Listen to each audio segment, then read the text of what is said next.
Say what? Perfect. Hey, it helps to have a little social lubricant, I guess. I think, I have recorded it.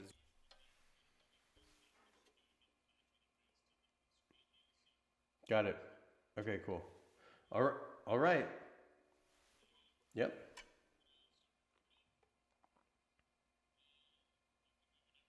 All right, as promised, here is Banjo Thursdays. This is a piece of my own composition, which is as yet untitled, from the film How to Let Go of the World and Love All the Things Climate Can't Change, which you can watch right now for free on joshfoxfilm.com. Here we go.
Hello and welcome. Staying Home with Josh Fox, your revolutionary guide to the Green New Deal. Today is Friday. You can tell it's Friday because I'm wearing my special Friday jacket with the sequins. This is a jacket that I often wear on Mardi Gras Day, and I often wear to the big parades in New Orleans. And today is a show that's very, very New Orleans influenced. We have Don Vappy with the song of the day, the banjo legend. We have Christophe Dorneman from Arnaud's French 75, the James Beard award-winning bar with the drink of the week, cocktail of the week, stay-at-home cocktail. And we have Devin DeWolf, who is the founder of the Red Beans Crew in New Orleans, and also the founder of an incredibly special and very exciting project called Feed the Second Line, which we're going to get to in just a moment. But as you know, every day on this program, we talk about a different aspect of the Green New Deal. We talk about a different aspect of the mindset that we need to go into the future, to save our future, to save our humanity. As everybody knows, the planet will probably just be fine, but it is us that will really suffer with climate change. So we're talking about saving ourselves. And what I want to talk about today is really the core of the Green New Deal and the core of the environmental movement. And it's a quote from a guest earlier in the weeks, Dr. Sandra Steingraber. And she said when she was organizing civil disobedience against an oil industry that was trying to kill her lake, Seneca Lake, they wanted to create a massive gas storage facility underneath this drinking water supply lake. And Seneca Lake, one of the beautiful Finger Lakes in New York State. And she coined the phrase, what we love, we must protect. What we love, we must protect is at the core of this idea of the Green New Deal. It's at the core of all of us in terms of humanity, our families, our loved ones. But when we think about our culture and when we think about what do we actually love? Love is something deep. Love is something profound. Love is something real. Love is something that means it's not just something we like. It's not something we're infatuated with. It's not something we're addicted to. I mean, it's not McDonald's. It's not Starbucks. It's not, um, cheap. Love is real. Love is about something that defines who we are. So what we love, we must protect. And I have watched over the course of my lifetime so many incredibly important aspects of our culture that I loved, that birthed me, that gave me my artistic and political consciousness, be left to die by the rapacious capitalism that runs amok in New York City and other places. And that rapacious capitalism is at the core of the oil industry. For example, all the music clubs that I grew up playing in, CBGB's, The Bitter End, downtown Beirut, so many of these incredible places in New York City, gone because, well, at one point in time, they couldn't continue to pay the rent, right? No protection for what we loved. Same thing with all these downtown theaters in New York City. Well, we have things that we have made, the great restaurants, the great places, the great clubs, the great cultural traditions, the parades, the innovations in culture. And that's what Devin DeWolf is doing with Feed the Second Line. In this COVID crisis, so many of these things that we love are on the chopping block because they can't afford to pay the rent. And because we're not bailing them out. We're not saving them. We're not protecting them because Steve Mnuchin and Donald Trump don't care about that. The oil industry doesn't care about that. They just care about their profits, their bottom line. They care about if you pay the rent. They care about if you pay them. They don't care about what actually we love because I don't think they actually understand or appreciate or know what love is about. Because if you actually know what love is about, then money's not that important. Not the kind of money that they have anyway. I'm not talking about subsistence level. I'm not talking about survival. I'm talking about greed. We have to protect our culture.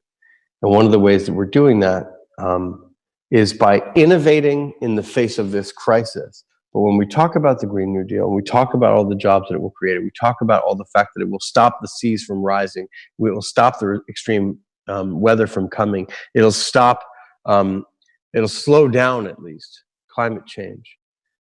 We are actively protecting what we love. And that's what we're going to talk about tonight on the program with Devin DeWolf. And we're going to indulge in a little bit of that culture right now that we love, that culture from the great Crescent City of New Orleans with the great banjo legend, Mr. Don Vappy, and the song of the week. Let's bring Don on. So, Don, you've rearranged the furniture, but have you rearranged the arrangements for today? Or you have just arranged them? I'm really excited this week because this past Sunday, the latest CD, The Blue Book of Storyville, got a great review in The Observer in All London, right. which is the Guardian's Sunday paper is called The Observer. And the CD got 4 out of 5 stars. Wow, that's awesome. It's called The Blue Book of Storyville. And this is a collection of songs about Storyville.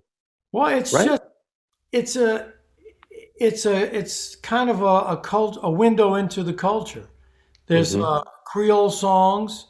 There's some original songs that I wrote that are connected to either cultural events or influences.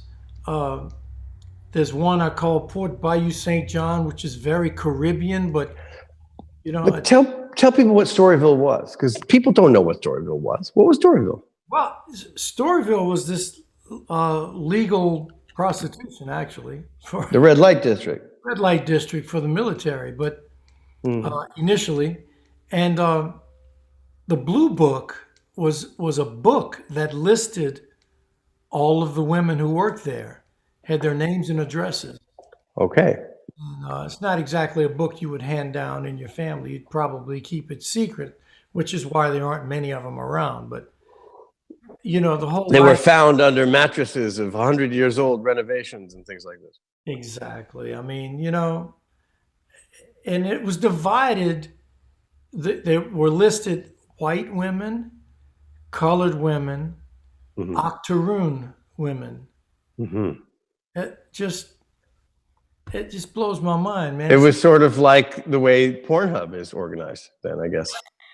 I don't know about that, man. Uh-huh, I'm sure. So listen, Don, there's a thing here, but why would you do a whole record about Storyville? Well, it's not just Storyville, though. There's much more to New Orleans than just Storyville. Right. I mean, Of course. there's like the cultural events I had when I was coming up. There's all these. No, but this record is about Storyville. Why would you do that? It sounds. I want to know. I'm really curious. The song is about Storyville, and I just thought, it's something that people needed to know existed, and Mhm. I wasn't. Comedians and musicians do the same thing. We talk about subjects. We make fun of different things that are really serious, but we Yeah. present them in a lighthearted way. But at the same time, we make you think about it. I completely agree with that. And it's not just comedians and musicians, although I am a musician, I'm not a comedian. But I have to say this. I have been approached to do a story, to do an episode of this program about sex workers and their rights, and sex workers' rights. And I'm going to do it. And we're going to have those people on, and we're going to talk about their rights in the context of the intersectional movement that we're trying to build, the revolutionary consciousness that we're trying to build right here. And it connects to all sorts of strands of feminism. It connects to strands of women in control of their own bodies, which is a fundamentally important part of environmentalism. So maybe we'll also do Storyville on that day when we figure out how to do that episode. That would be cool. Oh, that'd be cool. Yeah. Yeah. But tell me, what are you going to play tonight? Well, I was thinking I'd play something from the album. Not that long ago, I played the Blue Book on one of the shows before we were on TYT. On TYT, yeah. I thought maybe I have a song on the album I wrote called "I Would If I Could," which is I love this song. This is a great song. And the other important thing for me this week, this past Tuesday, I celebrated 60 consecutive days of 2 shows a day live on Facebook for my friends and fans. And Wow. we're keeping ourselves sane with morning coffee on my porch with the man. I have people in Japan and Europe and all over the US, and in the afternoon I play a few songs for them. So we celebrated by opening Euro Clutch today. So you're watching Staying Home with Josh Fox, your revolutionary guide to the Green New Deal. We're here with Don Vappy with the song of the week.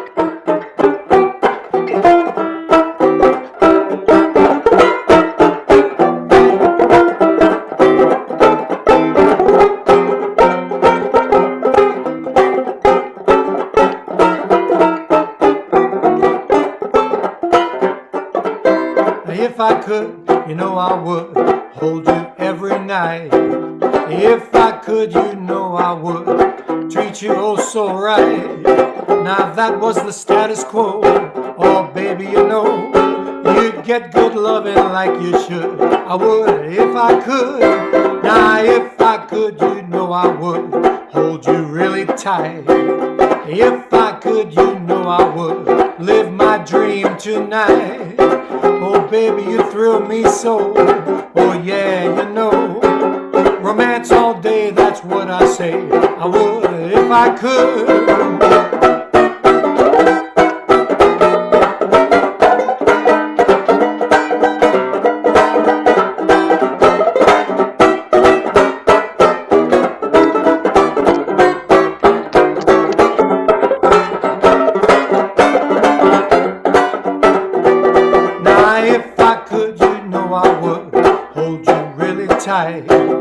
If I could, I would live my dream tonight.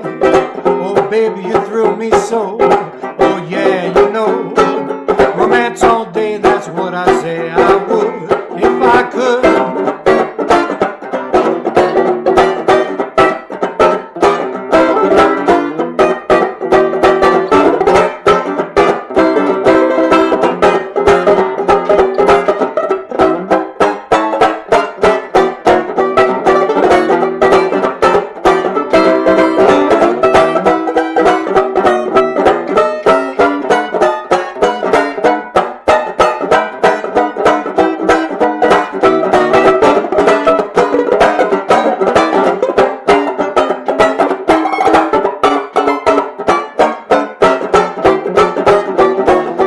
If I could, you know I would hold you really tight. If I could, you know I would live my dream tonight. Oh, baby, you thrill me so. Oh, yeah, you know. Romance all day, that's what I say I would. If I could, I would. If I could, I would. If I could. Woo! Man, you got some fire going on today. I don't know, man. That's amazing. That was amazing. Don Vappy, more chords per second than any banjo player on earth. If you were trying to go for a certain kind, and of course, that's a great song for right now because there's so many lovers that are separated by distance. There's so many lovers that one person is in Europe and another person's in the United States, and families, immigration tearing families apart. And all these people who need to be, thinking about who they would be holding on to on that particular night. And if you do have someone to hold on to, boy, you're lucky. Yes, and yeah. Well, I mean, the record is called the Blue Book of Storyville. Yes, the Blue Book of Storyville. And there are links to where you can buy it on my website at donvappy.com. I'm trying to support the Louisiana Music Factory because it's one of the last record stores, and it's the greatest record store in New Orleans, man. So people in the U.S. can get it there. In Europe, there's a link to a place in London where the label is. Thank you very much, man. I appreciate that. Oh, man, I'm excited about it. I have my own copy, but you should get yours because you can't borrow mine. You're watching Staying Home with Josh Fox, your revolutionary guide to the Green New Deal. We're talking about how do we love what we protect? How do we protect what we love? Thank you, Don Vappy, for the song of the week. We'll see you next week, man. Thank you, man. Thank you, brother. Okay. So, what we love, we must protect. The clarion call from Dr. Sandra Steingraber, and no one, I think, at this moment exemplifies that more than Mr. Devin DeWolf, who's created two sterling initiatives to protect what we love in the great city of New Orleans. The first one, Feed the Front Lines, right? Which was about feeding the frontline workers. Am I getting this right? And the second one is Feed the Second Line. So, Devin, you founded the crew of Red Beans, which is a huge crew marching through the streets on the day before Mardi Gras, Lundi Gras, where people have costumes festooned with red beans and all sorts of amazing designs. And tell us about these initiatives and why you started them, and why this is so important right now to follow through on that, and how do we support? Sure. First, let me say it's wonderful to come after Don Vappy because he's such an excellent banjo player. He's and amazing, has the spirit of New Orleans in there. So it's a real pleasure to follow that. My wife is an ER doctor, and when COVID hit, I immediately knew that the healthcare workers were going to be in for a really big fight. And so we created Feed the Front Line, but it was really intended to protect our restaurants and save the local restaurants. We were able to raise basically $1 million and buy $900,000 worth of food. But then we hired a bunch of local musicians to deliver that food, and we were able to spend $100,000 on those musicians to support them. And now we've created Feed the Second Line. Our website is feedthesecondline.org. And basically the idea, and this is why it's so perfect to come talk about this after Don Vappy has just performed. New Orleans is full of culture because there's all these regular people who create culture, musicians, Mardi Gras Indians, baby dolls, paraders, social aid and pleasure clubs. There's just a lot of people here that are just regular people, but they have a passion, they have a tradition, and they're part of something that for a lot of the traditions has been going on for over 100 years here, and they're living with it. They teach others how to do it over time, and that's how it spreads generation to generation. But we're in a situation right now where COVID is still here. The city is reopening, and many of our elders need to be protected. So musicians, other elders who are Mardi Gras Indians, these are people who are treasures. Lose any of them, we as a city, we lose out on our culture. And so what we're trying to do is basically raise money to go grocery shop for these people. Then we hired a bunch of local musicians to bring the groceries to them. That's basically what Feed the Second Line is. It's incredible. What you're doing is you're circumventing the exigencies of capitalism, which can tend to not care at a time like this, right? I mean, we're seeing, I saw a tweet just a second ago. I have to look it up right now. From my friend Sema Hernandez, who's one of the congressional candidate, an indigenous congressional candidate. And this is what they put out. Public Citizen put this out. A coal lobbyist runs the EPA. A pharma executive runs the HHS. An oil lobbyist runs the Department of the Interior. A Raytheon lobbyist runs the Department of Defense. A Verizon lawyer runs the FCC. A Goldman Sachs executive runs the Treasury. A private equity kingpin runs commerce. And you wonder why the stimulus funds that are being handed out are going to corporations and big business and not to you and me. So you see the priorities of our government, and we see the priorities of what you're arranging. And does it make you mad, or does it make you feel proud? What's the emotion that you feel when you have to go and organize this on your own? That we cannot, as a society, have a government that actually respects the culture that we live in enough to protect it. Well, the truth is I've become quite jaded in the last few weeks by all this, because it's actually not, in my opinion, it's not just government, but it's other groups of people who have agendas. There's people who have agendas, and then there's people who do not have an agenda. So my agenda, all I really care about is helping the people in my city. That's it.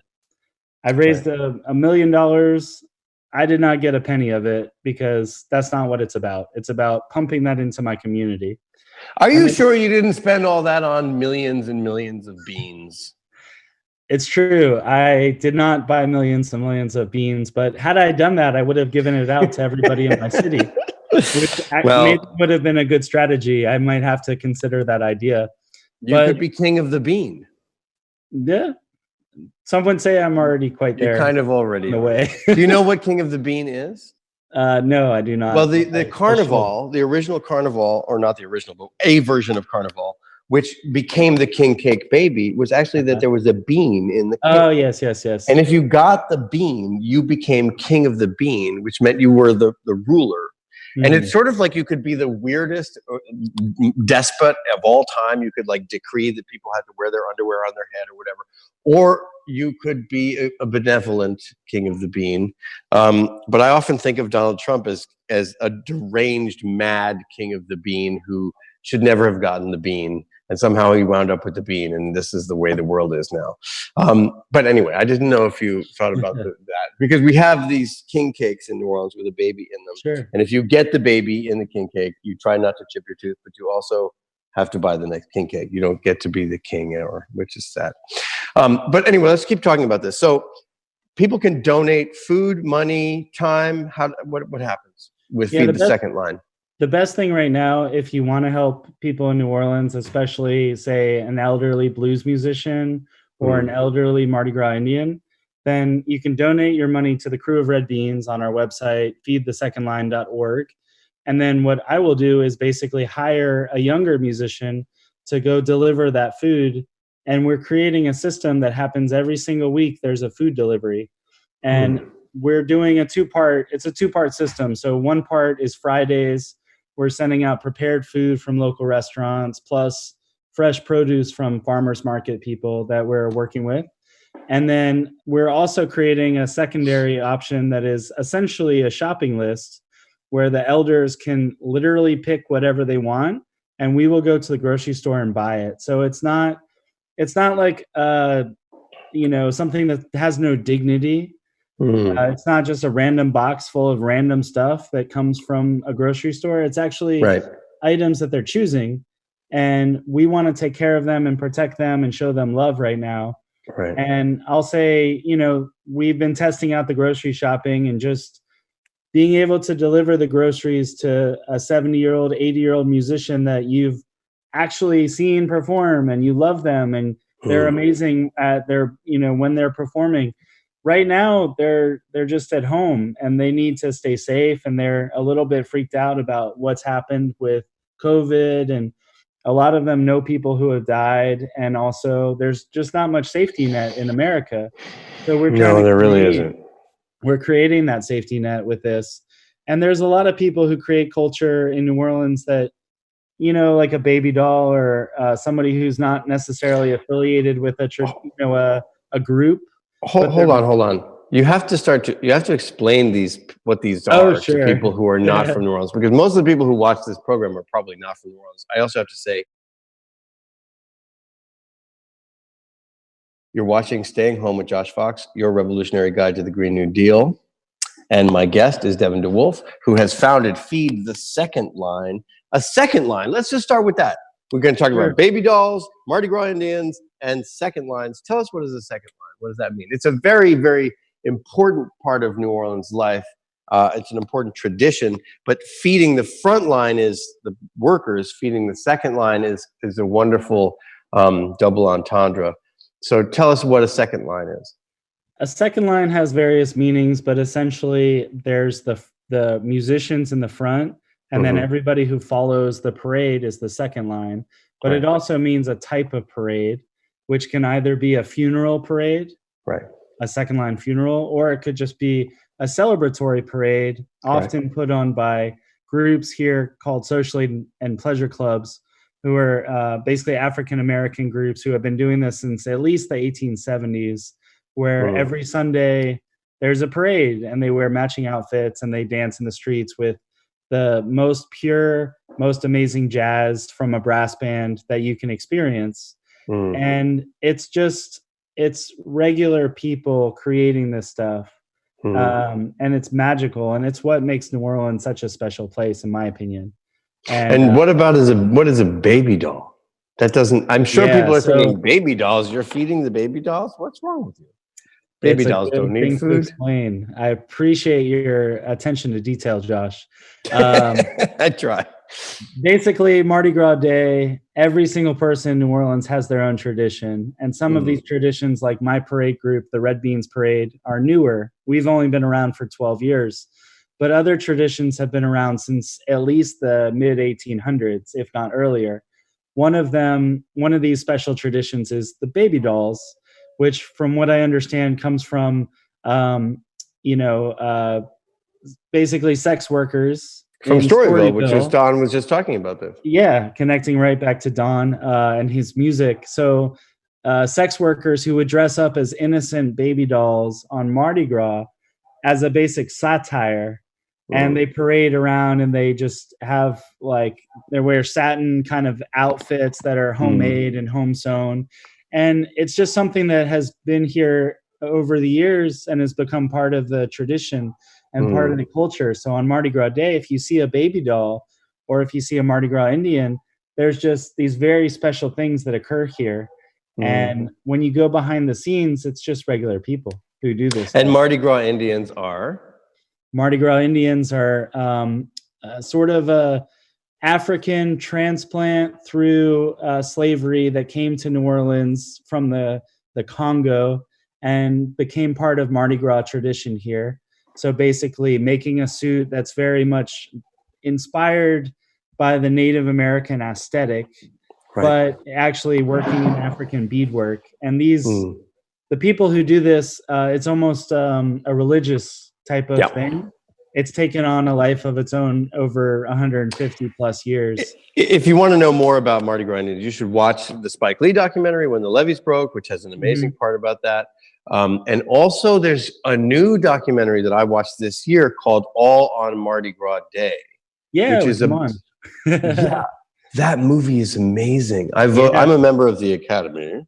So I voted for it for best documentary. It didn't get nominated, but it really should have. It was fantastic. It's so good. It's so good. He's sewing his beads all year long into these incredibly ornate beadwork costumes. If you don't know about this, you must know about it. So we have to protect these things, and supporting these people is part of protecting that. Isn't that right? Yeah, and actually, I'm happy you brought up that film because, for example, people who donated to us, we hired him to create artwork for our campaign. So I'm actually I have his artwork that he's sewn, and we use those visuals in our posters and things around here. So basically, I spend all my time trying to think how I can support the artists and the culture creators in our city. And so if people donate to us, that's exactly where the money will go. You'll get to feed an elderly musician and keep them safe, or you'll get to hire somebody amazing like Damon to create artwork based on what we're doing. And I want to put a thought in your mind, Devin, because this is what scares me. In all across America during the Great Depression, they say that 1929 wasn't that bad. It was 1930 that was bad because everybody was broke. They couldn't pay their mortgages and they couldn't pay their property taxes. And the banks and the government evicted them. And then the billionaires bought up everything for a song for 10 cents on the dollar, 2 cents on the dollar. This is what scares me more than anything in terms of the continuation, because New Orleans is not a town where on every street corner you have a Starbucks and a McDonald's and you have a this and you have a that. That is not the way it operates. This is a place which actually has a place. There's a there, as Gertrude Stein would say. We have to make sure that we don't let places start to go under as well. Not just people, but places. So let's think about that. And I'm all in with you, man. And whatever I can do to help. Well, I appreciate the opportunity to share with people, and hopefully they'll consider donating to us. I think we have to reimagine our city not to be a tourist destination, but to actually take care of our people and take care of the culture that we create here. So it's a challenge and it's a day-by-day struggle, but I'm optimistic that there's enough people like you who get it, who will say, we should protect that. We should keep this going. And, hopefully we will. You're watching Staying Home with Josh Fox, your revolutionary guide to the Green New Deal and why we're not going back. We're talking about what we love and what we must protect. All right. Thanks, Devin. We'll see you next time. Thank you all. Keep up the good work. What's the website one more time? Feedthesecondline.org. Feedthesecondline.org. All right. Thanks, brother. Thank you all. See you next time. All right. Christoph, we're up. We've got 9 minutes to make. What are we making today? A traditional Negroni. You don't say. I just happen to have the ingredients for a Negroni sitting right next. No, I knew that. Actually, I don't. I have once again an alteration. So I'm going to make Pennsylvania cocktail history as you make New Orleans cocktail classics. Let's talk about it. The Negroni. Yeah, Negroni is actually a very old drink. 1919 is supposedly when it was created. Potentially even. Whoa! It's another pandemic drink. Yeah, I know, right? And it was basically, there's an old drink called an Americano, which is very similar. And there was a count, I'm forgetting his first name, but his last name was Negroni. And he asked the bartender to make his favorite drink, the Americano, stronger by using gin. I mean, this is all, it's not really well documented, but this is essentially how the story goes. So what goes in a Negroni is going to be gin, sweet vermouth, and Campari. So it's a boozy drink. Gin. So everybody playing along at home, run to go get your gin, your Campari, and your sweet vermouth, or 3 things that maybe look like those things. Yeah, and there you you can go. see what you make up. But I want to know, how do you find out all these cocktail history stories? I mean, This is truly drunk history in a weird sort of way. Is this somehow written on in the bathroom stall at Arnaud's, like beneath layers of plaster, and you have to excavate the 100 years worth of bad graffiti to unearth the original recipe? How do you find these things? Honestly, I just Google. Google. You just Google. But, all right. But it depends. Well, okay. So what happens? If most bartenders, at least my experience was, you'll make a drink 100 times, and then what will happen is a customer will say, where did the drink come from? And then you realize, oh, I don't even really know that answer. So it depends on the timing. Sometimes I just catch myself and I realize, oh, I actually don't know the history of this drink. I've made it 100 times. I know it goes in it. I know the permutations. But that's kind of the fun element. You can go so vividly through the American history and so much history in our country and around the world just through cocktails. And there's just a fun little tidbit about. So people actually ask you, where did this drink come from? Every once in a while. I mean, also sometimes, like, I'm going to do a video about this. If anybody wants to check this out afterwards, I'm going to do an instructional video about this drink. And usually it's, I'm going to bring myself into teaching other people how to drink or make a cocktail. And so I want to do the research so that I don't sound like an idiot, or I at least speak from authority. Just one step at a time. There's hundreds of cocktails, and one step at a time, just picking one drink, learning about it, and learning how to make it. So I find it fascinating that people ask you where the drink came from, because usually I just ask you, where did that drink just go? Give me another one. All right, let's do it. All right, let's go. Let's start with this. All right, so this is a drink that is most often made equal parts, but I'm going to break the rules, and I'm going to make what we like to do at the 75, which I think is a more balanced Negroni. So let's start with the sweet vermouth. And this is a booze-only cocktail, so you do not want to shake this. You're going to stir this in a mixing glass or a pint glass or whatever you have. Okay, stir it in a mixing glass. Yes. Okay, I got it. So, well, I only have this glass, but I'm going to try this glass. Whatever glass That's works. Okay, right? So we're going to do 3/4 ounces of sweet vermouth. Okay, 3/4 ounces sweet vermouth. Gotcha. 3/4 ounces of Campari. Well, I don't have Campari, but I have Aperol. That's actually a perfect substitute because it is an Italian aperitif, and it has bitter notes. It has very similar notes. It's a little less bitter, and actually I know many bartenders who prefer a Negroni with Aperol to Campari, so you're doing the right thing. Well, I can't get it open, so there we go. All right. I'm so happy that I made. How much Aperol? I mean, the same amount as the same amount as the sweet vermouth. So 3/4. Same amount, 3/4 ounces. Okie dokie. I do love a nice Aperol spritz in the springtime or the summer or the fall. Exactly. Especially right now. Right now, it's getting very hot in New Orleans. So. Or the winter. All right. This okay. Then we have the gin, and we're going to do 1.5 of the gin. So basically, as much gin as is Aperol and Campari, yes. Sweet vermouth. So 2-to-1 ratio of the gin to the sweet vermouth and the gin to the Campari. And that, like I said, this is not very common. Most bartenders are going to make an equal parts of 1-1-1 Negroni. But my team and I did a lot of taste testing. We kind of worked around, do we really want to serve it that way, or do we want to make it, as balanced as possible? And so this makes a better Negroni, I find. All right, so your team and you did some taste testing with many Negronis. I would just call that a party. Yeah, yes, but it was for the greater good of the bar programmer. Christoph, all the parties are for the greater good, except go. The Republican Party. Okay. Yeah. Do I need this today?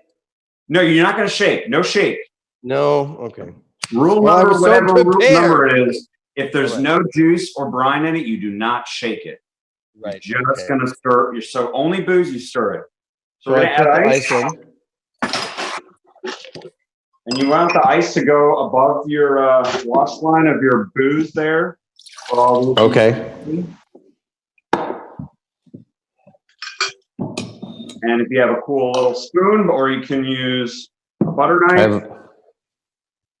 I've been looking for this fork all week. There you go. Now you got it. Now, when you stir it, I'm going to do about 20 to 30 rotations. 1 Mississippi, 2 Mississippi, Louisiana. There you go.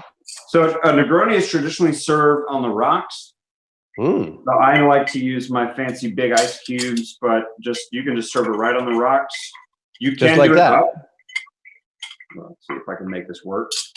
Wow, I got it now. You're really demystifying the entire cocktail. Hopefully not too much. experience. And there you go. You can just strain your cocktail into a nice glass. And I forgot one thing. Traditionally, you want to do an orange peel or an orange wedge. I like to do an orange peel. So I'm going to grab that real quick. An orange peel I don't have, but It's all good. It just makes a nice accent. I will to peel. the, I will kinda peel the orange. bitterness. Yes, I will peel the orange of Oranges, my grapefruits imagination. all work really well with this. Hmm. All right. I love the way you do the little spritz thing, the twist thing. I will just twist. You can actually hear it happen too. So. I'm just going to twist my brow. Cheers.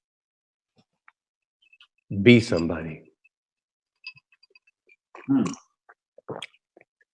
Damn, that's delicious. Yeah, especially Aperol is a really good substitute. So I'm glad you have that. Wow. We are.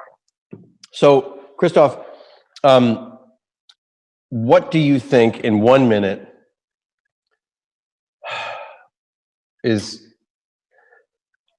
are we going to be able to get back to the bar scene soon, or do you think we have to continue to do this at home for a bit?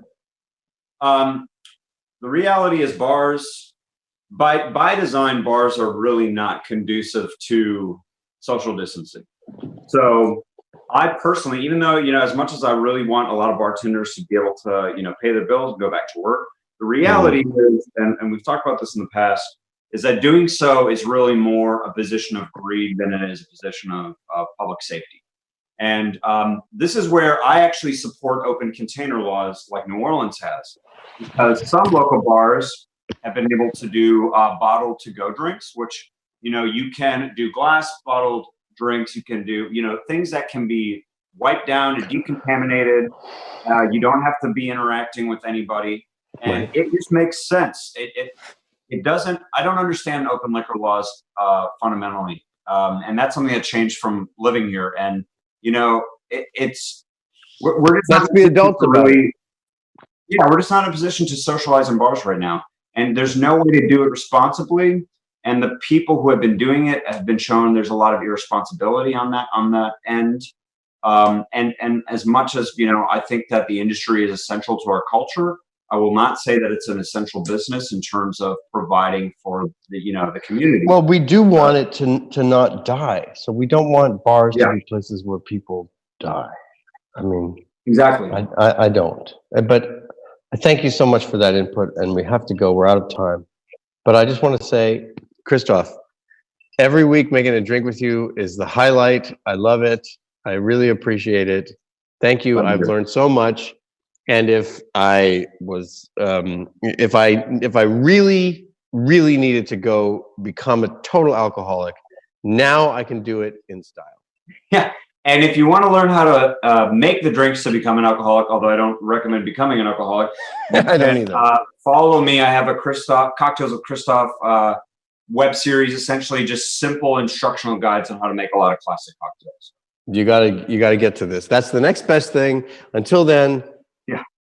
Until we can see you at our nose, people, stay home, stay safe, stay organizing, stay in it, stay innovative, and stay healthy. Thanks so much for being with us this week, and we'll see you next week. Cheers. Cheers. Thanks. Hey, everybody. Thanks for watching today's show. If you like the program, which it sounds like you do, I'm sure you're also going to like this book. It's my first book. It's called The Truth Has Changed. It's got a foreword by Bill McKibben. It's out from Seven Stories Press. This book is a first-hand account of the massive smear and misinformation campaign that the oil and gas industry ran against yours truly. It was orchestrated by, among other people, Steve Bannon and Breitbart.com. So you get a sense of the kinds of techniques that they were using. But this was all happening back in 2010, 2011, 2012. And what I went through personally is very similar to what the Trump campaign and the Trump administration put the electorate through in 2016. They learned my psychology, my personal details, and they used that to attack me. That's the way the Trump campaign uses information that they get about you, your data, your psychographics. They tailored 5 million individual specified ads towards voters in swing states. And it's all right here in The Truth Has Changed. So check it out. The Truth Has Changed.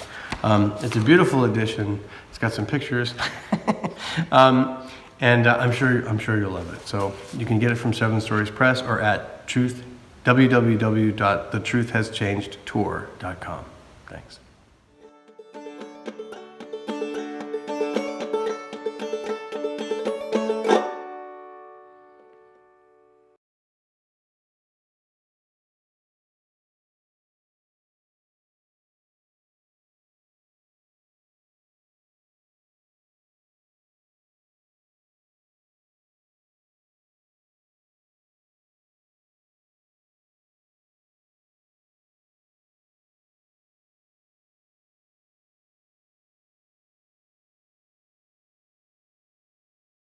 We've got a new donor wall. Dun, dun. Now in the studio, we have a big donor wall. It's a big giant plaque, and it's for folks who helped build the studio. Now we're going to do that again in this case for this tyt.com/go fundraising that we're doing. We're going to put up our first donors on the wall now.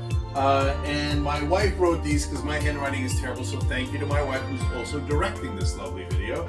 Kelly from Texas is up first.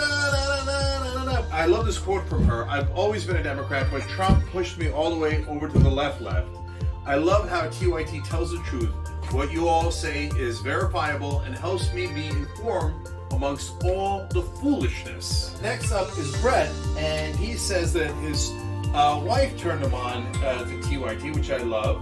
And he said, I joined as an activist member, and my whole viewing experience dramatically changed. I had no idea what I was missing and instantly realized how I had cheated myself out of being part of the TYT family. I joined the TYT army and have since played a small part in trying to keep journalists honest. I love it, Brett. And so we had Brett ready to go. Then my wife made a great point. She said, wait a minute. Brett said that he joined because of his wife, Heather. So instead, we made Brett and Heather. Okay, you guys are up next. Let's do it. Next up is Rishi Shah. Okay, I don't have stories for everyone yet, okay, but we will one day. So let's put up Rishi. Thank you. Thank you to all of you who made these very generous donations. All right, here we go. Don Gammons up next. Thank you, Don. Every one of you. Not only do we appreciate it, this is my tiny little office that we're in here. This is where I shoot the show these days from. And so I will be looking at your names every single day. Brian Weissman. Brian, I see your tweets every day. Don't think I don't. Okay, so thank you on every level. Parashar Bise, thank you so much, Parashar. Appreciate it. We're putting this up here. These are for folks, hold on one second, Joy, who gave $1,000 or more, okay? And Brett gave a recurring donation, which we really appreciate. Remember, tyt.com/go. We appreciate every single one of you. Doesn't matter how much you gave, and we do shout outs for that. We're gonna do a whole show doing shout outs for all you guys. Next up is a literal angel, Angel Rios. Okay, Angel, thank you so much. Go up here as well. The latest person who gave over 1,000 is Joe from LA. Joe Sandberg, we just revealed that. Thank you, Joe, appreciate it so much. So here we go. Oh my God, look at all this extra space that we could put your name up in. tyt.com/go. I love you guys. You make this show possible, and that's why you're in my house. You do when I smacked it back that I like. Say hi to the camera. I don't like this.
All right, welcome to the conversation on the TYT Network.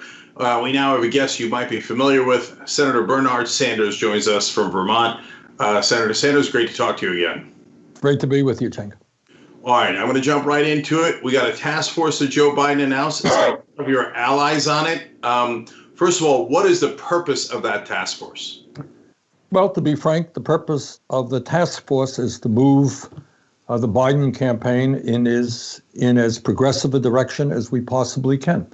We have put on those task forces some of the most progressive members of Congress, some of the most progressive people in this country, who are going to be sitting down with representatives of the Biden campaign. And our job is to do everything we can to create a set of papers to take into the Democratic Convention, which represents the working class of this country, which represents the need to transform our energy system, which represents the need to take on the greed of a billionaire class, which has gone so far in undermining the economy of the United States. Some progressive critics are saying, look, you don't need a task force to figure out what the right environmental policy is. It's the Green New Deal. You don't need one on healthcare. It's Medicare for all. So since obviously Joe Biden doesn't have those positions, what is the ideal outcome policy-wise for this kind of task force? Well, the answer is obvious. Look, I happen to be, a very strong proponent of Medicare for all. And Cenk, I have to believe that in this moment, when tens of millions of workers who have lost their jobs have also lost their health care, because in this country, health care is considered an employee benefit, what is simply true is the vast majority of the American people now understand that health care is a human right and not just an employee benefit. And we're going to push Biden as far as we can. So what does that mean? What is it? How does it end up? Well, I don't know. I'm not on the task force. But what it may mean is lowering the eligibility age for Medicare from 65 down to 55. I hope it means that. It may mean that covering all children in this country. It may mean taking on the greed and corruption of the pharmaceutical industry so that we substantially lower prescription drug prices in this country and not pay the highest prices in the world. We got to work on that issue. It may mean greatly expanding community health centers all over this country and making sure we have doctors and nurses practicing in underserved areas in rural America and in urban areas. So look, their views are not my views. That's a fact. But the goal of these task forces, whether it is the Green New Deal, Medicare for all, eliminating student debt, all of the things that I campaigned on, is to move them as far as we possibly can. And how important do you think in that process of moving the Biden team is the VP pick? And do you have a preference there? I don't. That's an issue that I have not been involved in. It's obviously important. And what I would say is that in terms of a VP pick, you're talking about two basic issues. Number one is what is the ideology of the vice presidential nominee? How progressive is she going to be? And second of all, the personal chemistry that person will have with Biden, because chemistry has a lot to do with the process. But that's an issue that Biden will make. But this is what I do want to say, Cenk, is that my hope is that not only will we be successful in moving the Biden campaign in a more progressive area, not just on healthcare, not just on the economy, not just on climate change, but on education, immigration, reform, other areas, but that Biden will understand that it is important for him to have progressives in his cabinet as well. Because you know and I know that you can have all of the position papers that you want, all of the ideology out there that you want. But at the end of the day, you're going to need strong progressives to implement those policies. And if you don't have those progressives in the cabinet, they're probably not, these policy changes will probably not take place. If you had 1 to 3 people in your ideal world to put into Joe Biden's cabinet, who would they be?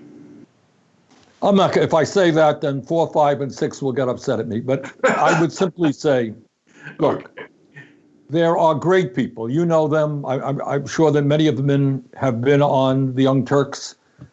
These are people who have fought for working class Americans. These are people who have been prepared to deal with income and wealth inequality and take on powerful special interests. People who understand that climate change is an existential threat. People who have been fighting for years for criminal justice reform, for immigration reform. You know the names. And but it is important that, in my view, Biden selects some of the leading progressives in this country in his cabinet. Some progressives are worried that we're getting played. We put people on a task force. It looks nice before the election. Try to get progressives to vote for Joe Biden. The election's over. The establishment comes back in and goes, "We were just kidding. We're not going to do any of that."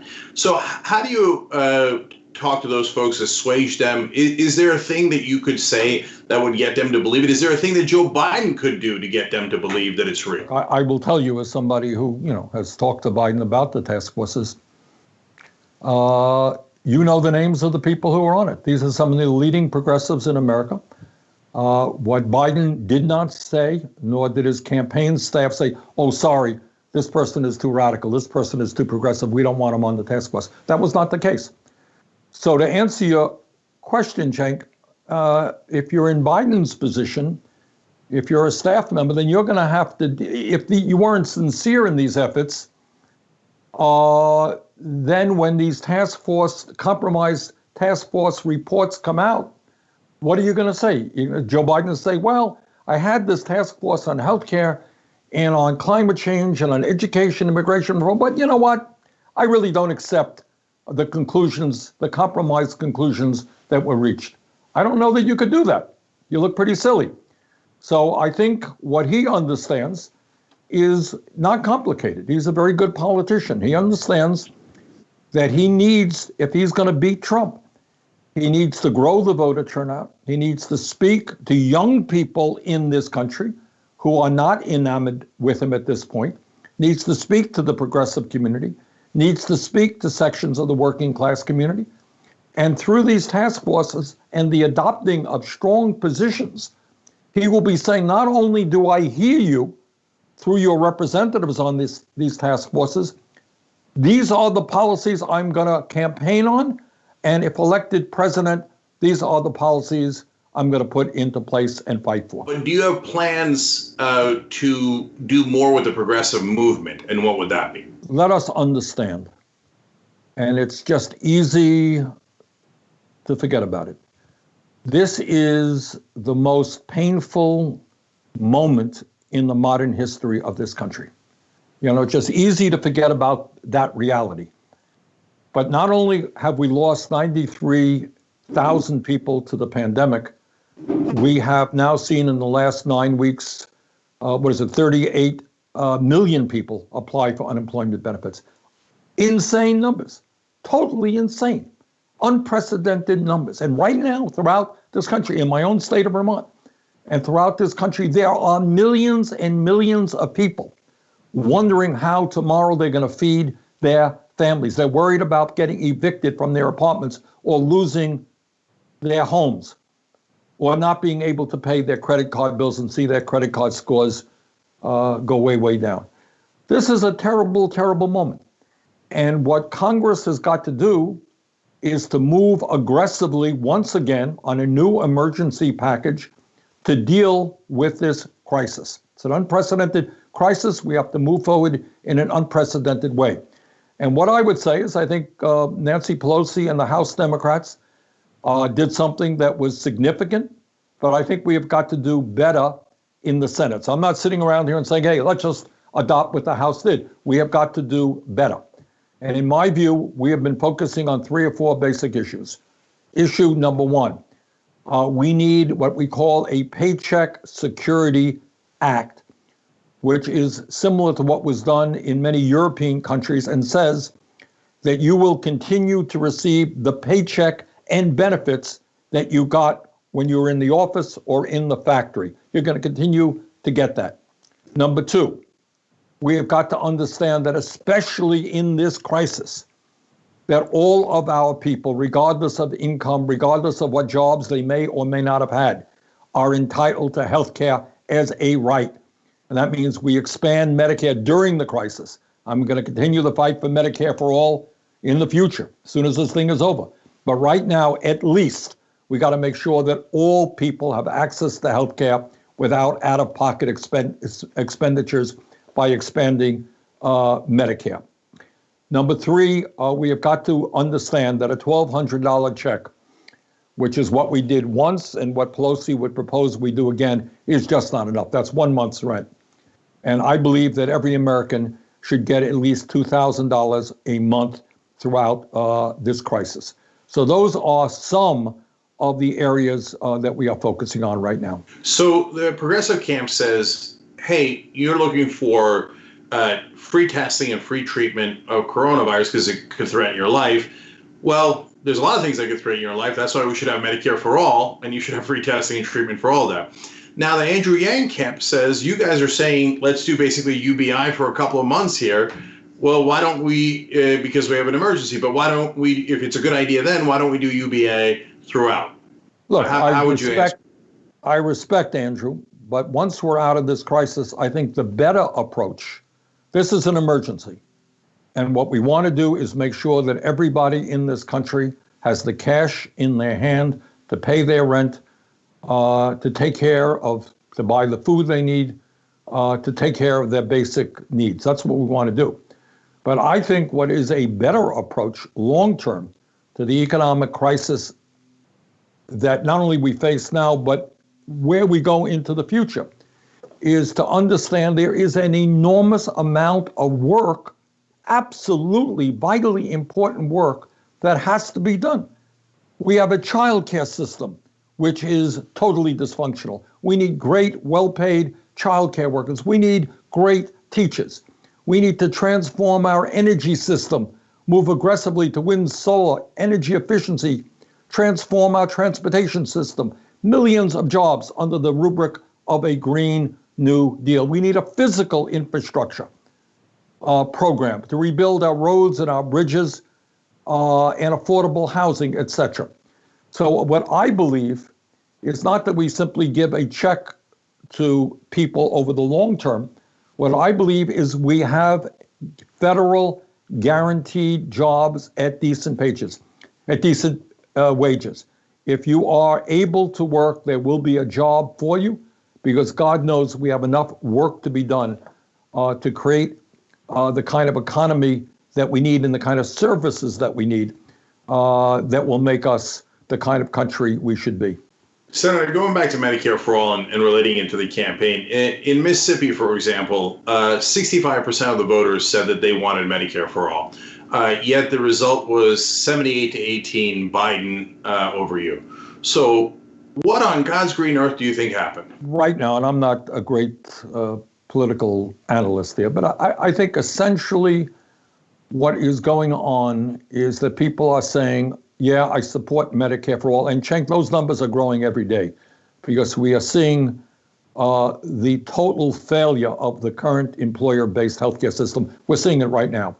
So people are saying, yeah, I want Medicare for all. Yeah, of course, we got to raise the minimum wage. People are sympathetic. The fight that we have won is the ideological fight. We've won that in general, and we have won it very, very strongly among young people who are the future of this country. But I think a lot of people are out there are saying, well, these are great ideas, but my most important concern is that we beat Donald Trump. And for whatever reason, and there are a variety of reasons, a lot of older people felt more comfortable with Biden than with me. And that became the major issue. Who can best prepared to defeat Donald Trump? Now, between you and me, I think our campaign was best prepared, but that is not what voters in too many states concluded. You know, what you do going forward for the progressive movement is obviously very important. You are indisputably the godfather of the movement. And as progressives saw and your campaign saw, endorsements, it turns out, matters a lot, with Jim Clyburn's endorsement in South Carolina making such a gigantic difference, et cetera, and all of the establishment going and supporting Joe Biden. So, and I know this is an ironic situation because of the history that you and I had, but I thought you were amazing to offer the endorsement of me in the first place. And I know that the media piled on there, but removing that from the equation, if we can, are you planning to do more endorsements going forward of progressives? Because they desperately need that. Absolutely. Not only that, Cenk, I'm very proud that in the last few months, our campaign and our great supporters, the millions of people who have supported us, they have contributed over $6 million to progressive organizations involved in helping working people during the pandemic. Number two, we have raised significant sums of money for strong candidates running for U.S. Congress, running for state houses all over this country, and we're going to continue to do it. So not only am I going to endorse progressives, to the best of our ability, we're going to raise money for those progressives. Senator Bernie Sanders, thank you so much for joining us on the Young Turks. Really appreciate it. And keep up the great work, Cenk. Thank you so much.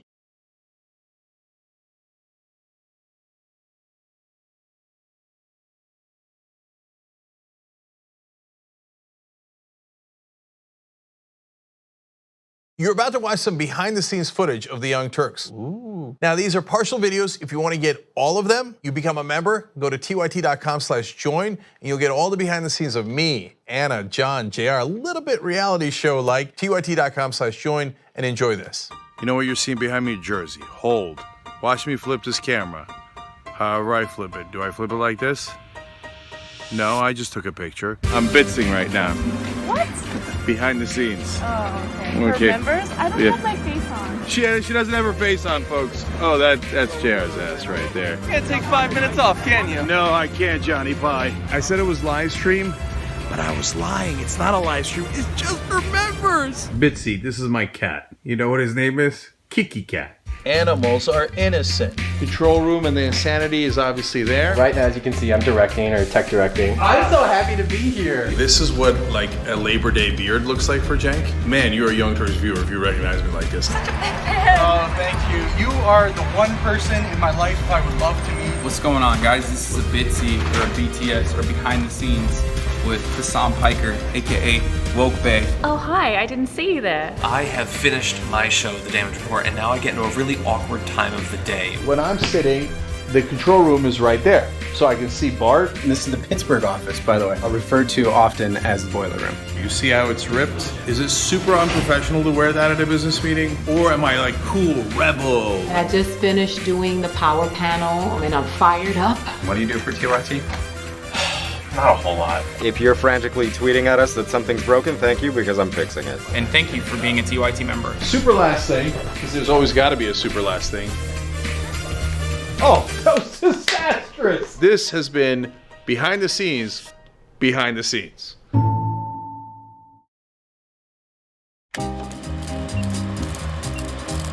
We're gonna do a little thing we like to call Weekly World News. Weekly World News! I cull stories from around the globe, stories that aren't covered on the main show or aren't covered enough, and I turn it into a 5-question quiz for Dave and Steve. All right, do we have our answers? A from Dave and C from Steve, and the correct answer is B, an oil tanker that sank off the coast of China. Okay, we have one answer of B and one answer of C. What is the correct answer? It is, of course, A, an airplane wing walking stunt gone wrong. Okay, we have an answer of A from Dave and C from Steve. The correct answer is B. We have an answer of B and C. What is the correct answer in true Weekly World News tradition? It's A. Come on. Taking the bear out for ice cream. That can't possibly be true. We're terrible today. Just terrible. When news is breaking and when you need Brett Ehrlich, it's time. When news breaks, when news is breaking and you like... When news is breaking and you need Brett Ehrlich, it's time for Breaking News with Brett Ehrlich. This is Breaking News with Brett Ehrlich.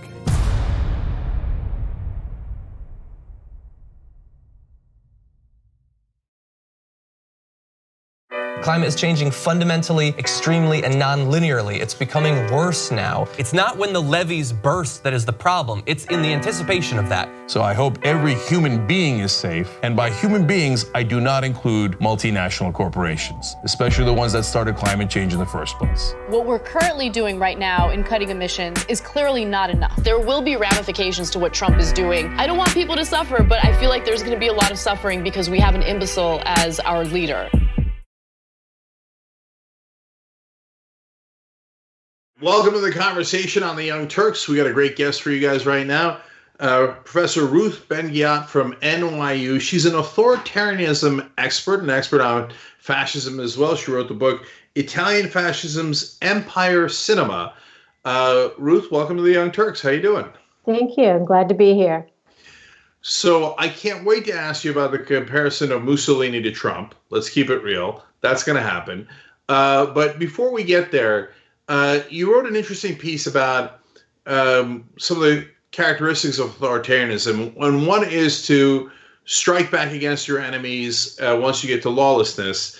And post-impeachment, we appear to be at lawlessness, and certainly Trump is striking back against his enemies. Can you just tell us a little bit about how he's doing that and why you think that is an authoritarian trait? Impeachment is a huge blow to any leader, and Trump, like all authoritarians, is most dangerous when he feels threatened.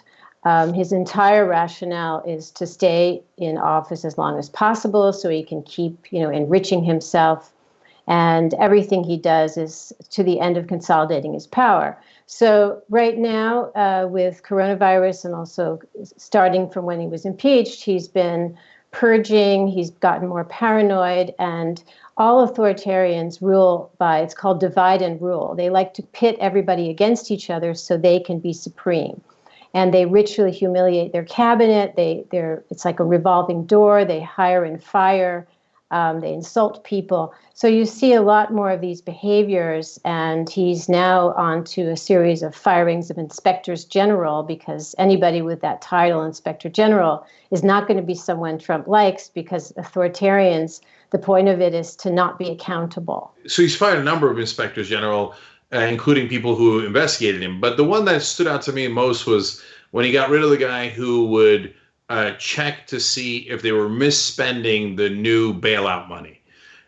Because if you're going to rob a bank, you'd fire the cop in front of the bank first. So, yeah. Authoritarians, it's all about capturing. There's a phrase called authoritarian capture, and that can refer to domesticating the judiciary and the press, but it's also about resources, because all of these guys are very corrupt.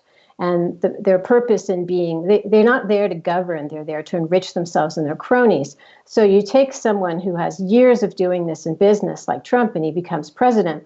So this windfall, this huge, resource of money that's been allocated for the coronavirus, it's clear he's not going to keep his hands off it. And he's going to have someone there who he knows is a loyalist. Similarities to Mussolini seem striking. So, for example, when you talk about his hunger for approval and how the personas are created by this symbiosis with the crowd, I remember telling the audience, he's crowd surfing. He's asking the crowd what they want to hear. He's almost A/B testing, I would say, in 2015 and 2016. And then when he hears something that they like, he gives it back to them, right? So how similar is that to what Mussolini did? Oh, totally similar. And I have been studying fascism for a really long time, and then I've done this book on film propaganda under fascism. And basically, I started doing all the media work I do when I saw Trump speaking to the crowd. And I literally ran home to do an op-ed for CNN.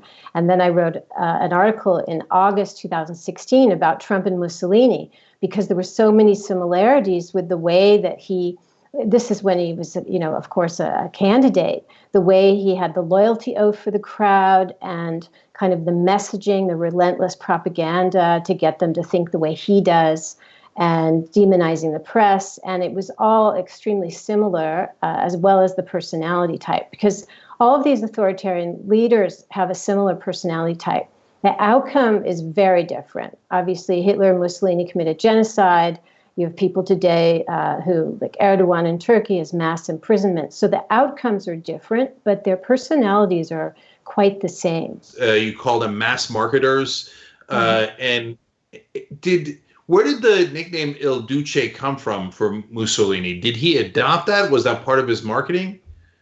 He actually, they all are marketers, or a lot of them have been, like Mussolini was a journalist for years, and he was a really good writer, and he was good at having slogans. And he also knew how to borrow stuff that was in the air that was very compelling. So he didn't invent the Duce title, which came from ancient Rome, but he basically stole the title, the idea of the black shirt and the raised arm salute from this poet D'Annunzio, who was politically active right before he took power. So these are guys who are masters at seeing what works. Like you were saying before, Trump actually test markets stuff. And I don't know if you recall, after he got elected, he said at one point to a rally, he said, "I don't think we need to do the lock her up thing anymore." And they loved it so much, it's part of their rituals, which are really important for authoritarians, that he decided he should keep it because it was part of his shtick with them. It's how he leads them and gets their approval. Thank you so much for joining us. We really appreciate it. Thank you.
I can tell you right now, I wasn't getting enough oxygen, and I just had on one of these little stupid things, okay? I understand the virus is real. Friends, tell me why we're putting these things on and not being able to breathe. I just want to cry because you can't see people's faces. We can't hug people. You can't make human connection. And I do care about you, but I also care about me and my children and my family, and I do care about my rights. America! And it's probably the last time I'm wearing this because I feel physically like it affected me. So anyway, there you go.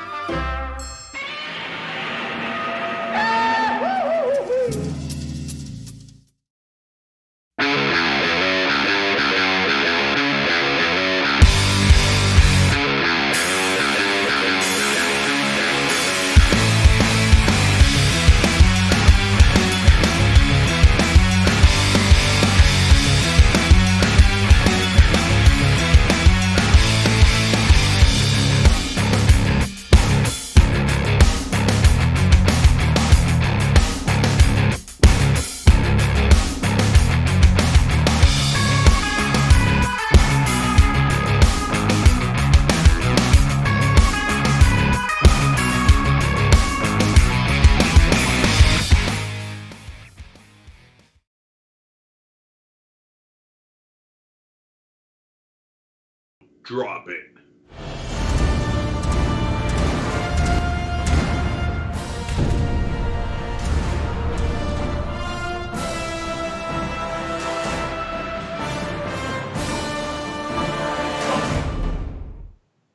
Power panel of 2.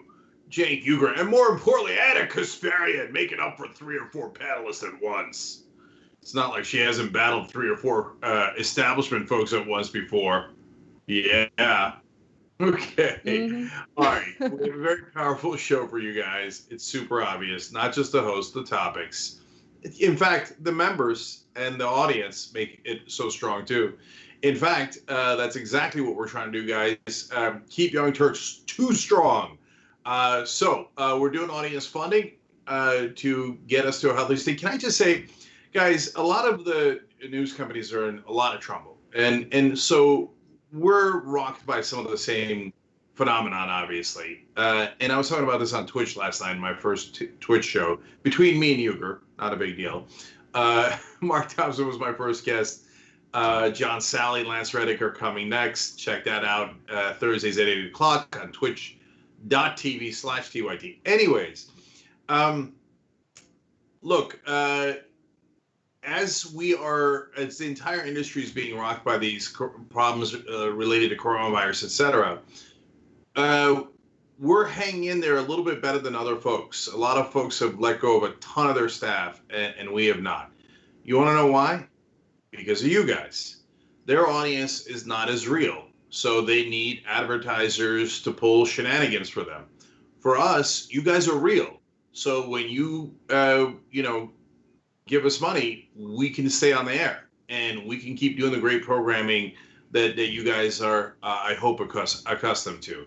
So I'm really proud of that, and I'm really proud of you guys, and thank you for helping us do that. It's at tyt.com/go that you help. And we check the thermometer every day. Let's check it today. So it's 144,931, so close to 145. Can I see 145 by the next break? Can we see that?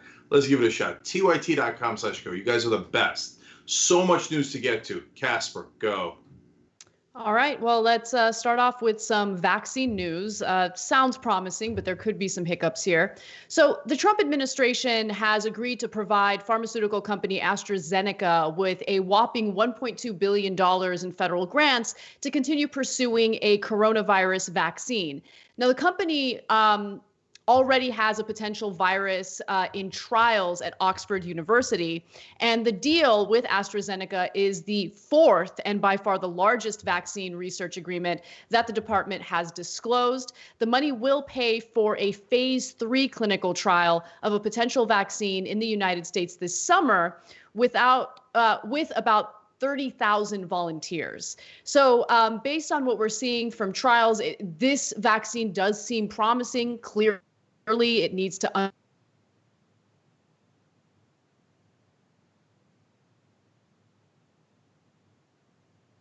under statement saying that the agency and AstraZeneca are collaborating to make available at least 300 doses and projected that the first doses could be available as early as October. So the CEO of AstraZeneca had an interview on cable news just recently, and there were some important questions asked, namely, hey, is it realistic to produce that many doses of this vaccine by October? Take a look. With the Oxford group, which is a very well-known group on this vaccine for now quite some time. And this amount of money helps us to deliver 100 million doses to American citizens in October and another 200 million at the end of 2020, beginning of 2021. So it's a massive effort in order to make that happen, but we are very committed in order to do that. Are you saying you think you're going to have a workable vaccine in 6 months and that 100 million doses are going to be available to United States citizens? That's a realistic timetable? We are doing everything. Of course, we are in unprecedented times. I think we all agree with that. That there's a tragedy ongoing in the world, both from a personal perspective as well as from an economic perspective. And we have a huge commitment as an organization in order to make that available. First of all, of course, the vaccine needs to work. As we speak, and you mentioned that we have currently vaccinated 1,000 volunteers in the United Kingdom. We hope to see the results relatively soon, assuming that the vaccine shows safety and to a certain extent efficacy. We will start large clinical trials in the United States as well as in other parts of the world over the summer period in June, July. So there's good reason for skepticism regarding that timeline, Cenk, because most public health experts say that it would take much longer to produce that type of vaccine. So both health experts and scientists caution that a viable, mass-produced vaccine would probably not be available until sometime next year at the earliest. Infectious disease experts also warn that many vaccine candidates take years to perfect. Some fail or cause such severe side effects that human trials are halted.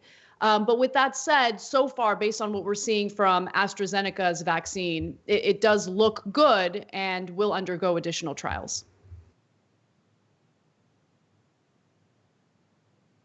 You're muted, Cenk. I don't know why I do that. Anyways, okay. I think this is nothing but good news. It might not get to 100 million delivered by September, October, etc. That's, of course, that something could go wrong. Of course, those numbers could be wrong overall. But we've got 4 solid different entities working on vaccines. And AstraZeneca and Moderna have both passed phase 1 and are showing a lot of promise. Now, don't go pulling a Trump and start trying to inject yourself with anything before anything passes all of the phases. And they're both in phase 2 and phase 3. And normally this takes a lot longer because you do phase 2 first, then phase 3. And phase 2 is to determine safety more. And then phase 3 is efficacy. And look, I'm not the top expert in the world on it, but I do know roughly how it works. And they're, in this case, doing phase 2 and 3 at the same time, which costs a lot more money, and hence the grants, because we got to get it right away. There's no time to waste at all, both in terms of health, because the quicker it is, the more lives we're going to save. We'll save thousands more lives if it gets to market quicker, but also realistically for the economy, because whatever money you spend on these drugs, these vaccines, is nothing compared to how much the economy is losing every single day. And that's not just big businesses. That's also the 38 million people who are unemployed right now. So, but I will say this. I'm totally in favor of these grants. I'm totally in favor of them pushing super hard and fast towards vaccines, with the obvious caveat of keeping safety first and foremost, which they say all the time. So they've done nothing wrong. They've done things as right as it can be. But if we are going to put money as American taxpayers into these companies, we should definitely get some equity back. I don't know. The grants means you're not getting equity. It's not an investment. It's a grant. As much as I wanted to go as quickly as possible, I don't know. Like, if they then turn around and charge us $1 gazillion for the vaccines after we paid to help develop them, that part doesn't make as much sense. Right. I mean, that's common practice in American society. I mean, we've paid for the development of research of all of these different types of pharmaceutical drugs, and then these companies turn around and they price gouge us. In this case, I 100% agree with you. I care less about equity. I care more about ensuring that this vaccine is free for people. So we don't actually have to continue with this coronavirus pandemic.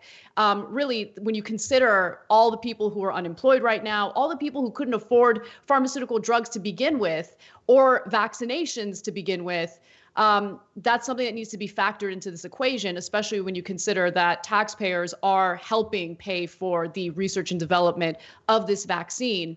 But look, there's one other hurdle that we need to just quickly talk about, because Donald Trump's messaging has been so disastrous during the pandemic. For instance, pushing hydroxychloroquine as a possible treatment for coronavirus, and study after study. In fact, one giant study that was just published in The Lancet indicates that it's harmful to you if you try to use it as a treatment for coronavirus. And as a result, people are just not very trusting toward Donald Trump. And one recent poll indicates that some 36% of respondents said that they would be less willing to take a vaccine if Trump said it was safe, compared to only 14% who said they'd be more interested. Nearly 1 in 5 Republicans say they have no interest in a vaccine at all, more than twice the proportion of Democrats who said the same. And that's according to a Reuters Ipsos poll. So that's a hurdle that we're probably going to have to deal with somewhere down the line. Okay. So there's two different issues there. One, if Trump tells me to take it, do I take it? Well, it's a giant depends. If it's just, and I mean that literally, not in relation to Donald Trump. Okay, anyways. So if it's just Donald Trump, yeah, of course I'm in the 36% who doesn't trust him. I'm not taking Clorox or anything else he says based on his word.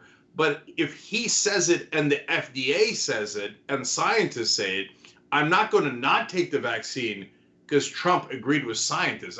I'd be thrilled if Trump agreed with scientists. That wouldn't affect my opinion at all. The only thing I care about is a scientist, not Trump, whether he's pro or against it. It would be Trump derangement syndrome if the scientists say take it and you won't because Trump agreed.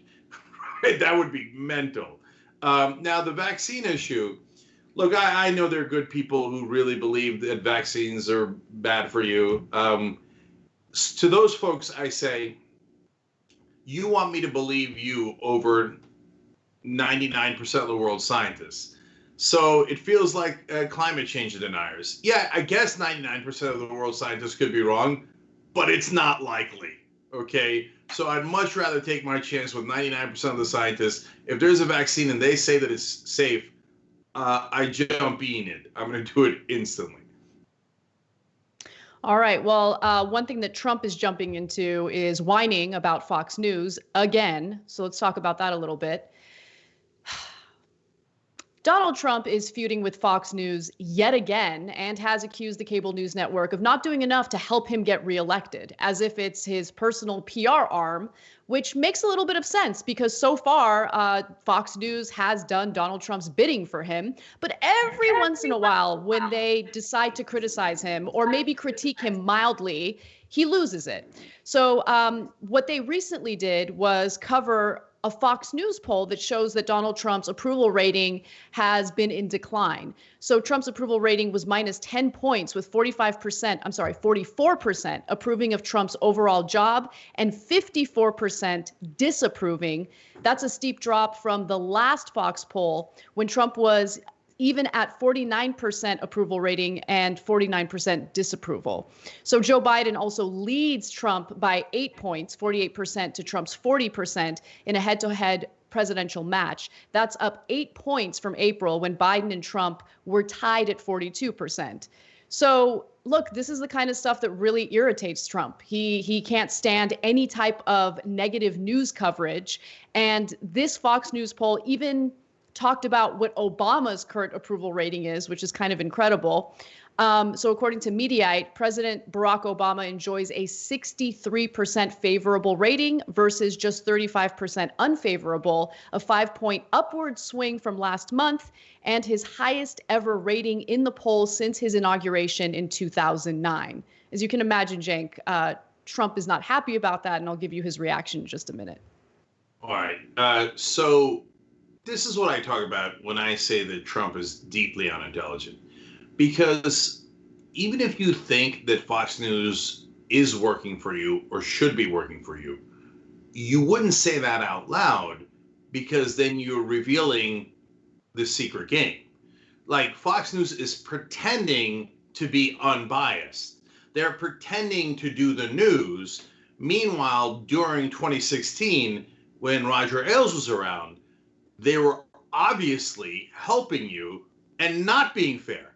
They weren't even being fair to the rest of the Republican candidates, let alone doing the actual news. They were doing propaganda, and they had rigged it in your favor. Now, what helps them is the facade of being fair, the facade of doing news.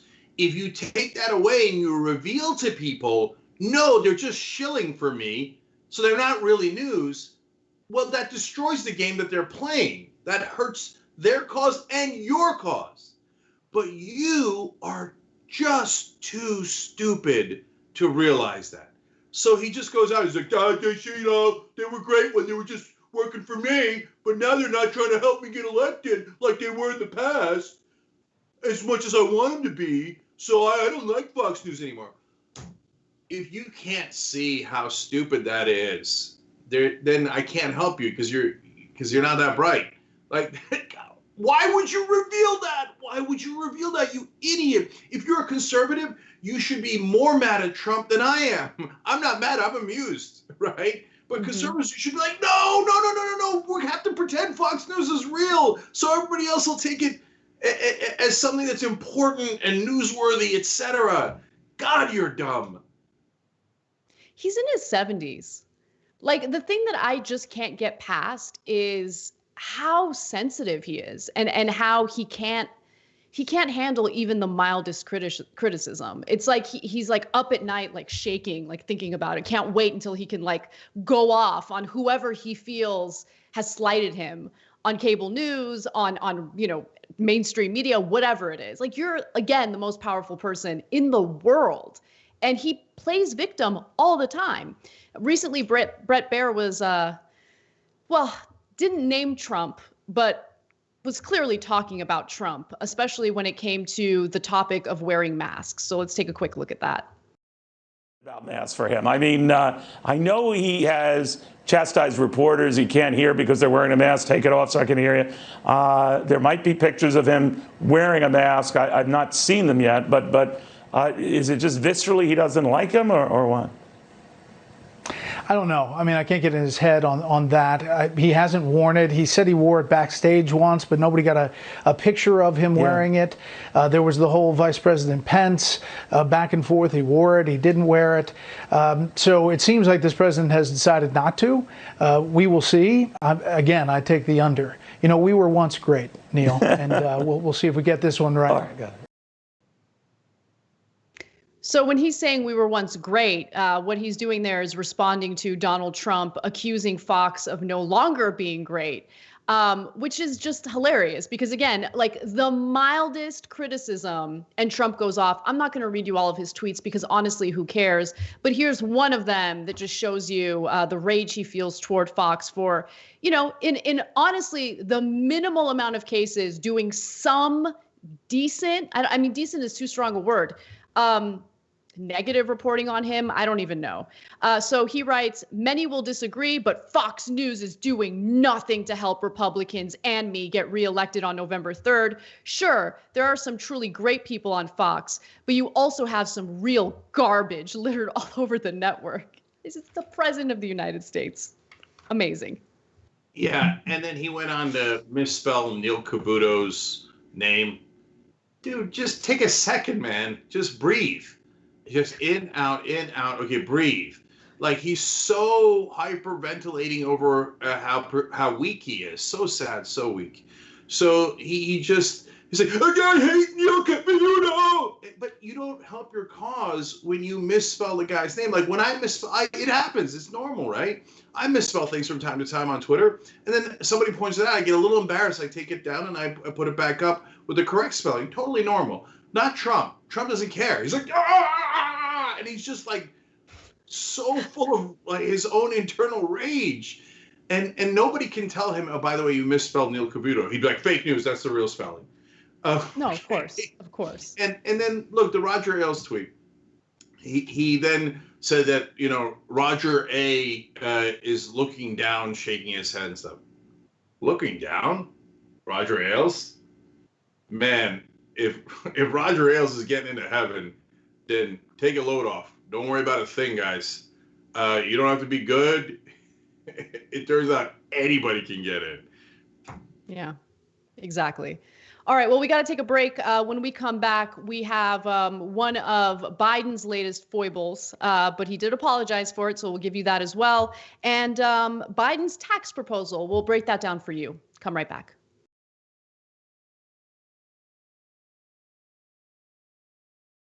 You know, old school's pitched to me from Jank.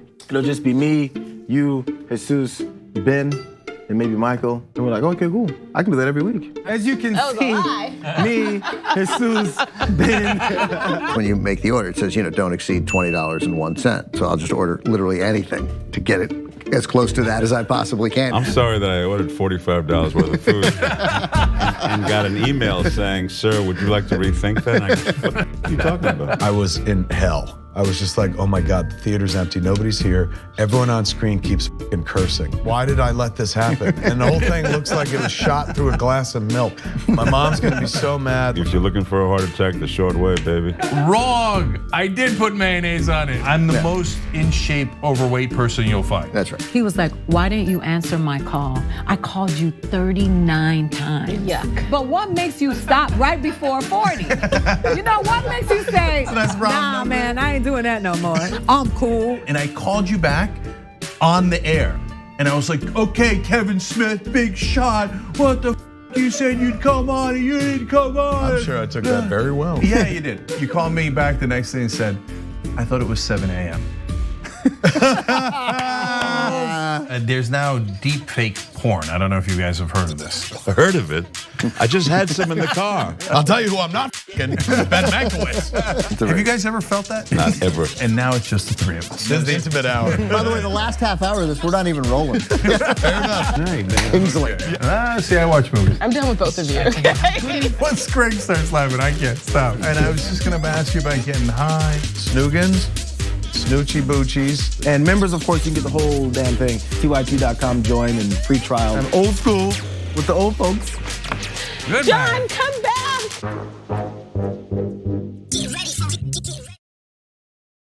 Electric cars are awesome, but they aren't the best tool for every job. You can't park them on the edge of the sidewalk while you run into the store for a few things. On top of that, an electric car is just financially out of reach for many people. That's where Zoom electric scooters come in. When I say electric scooter, I'm talking about small motorcycles with space in front of you to put your feet. The Zoom scooter has a range of 60 miles, offers a smooth ride up to 40 miles per hour, and can be charged from any electrical outlet. Start saving on gas while reducing your carbon footprint. To find out more, go to tyt.com/Zoom. Enter the code TYT50 to get in. I'm Brett. I would like to refer to this segment as the Do I Still Have This Talent show. So I want to see if I can play harmonica without my hands.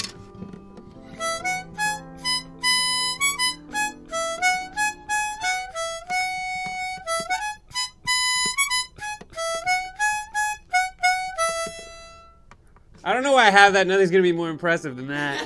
I can also spin a basketball on my finger. While drinking. I'm gonna spin a basketball on my finger while drinking apple juice. You can do this, dude. It's also flat. I don't know if that helps or hurts. And it seems to be somewhat wobbly. Ta-da!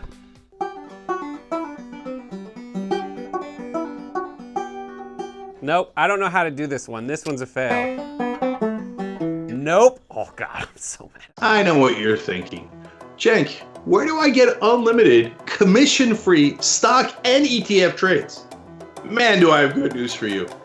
Doe.com/TYT. Yes, it's really unlimited trading. Yes, it's totally commission-free. Yes, they explain what an ETF is if you don't know it. But that's what's great about Doe, because they have wonderful explainer videos, and you got zero minimum balance. You got nothing for commissions. Doe.com/TYT.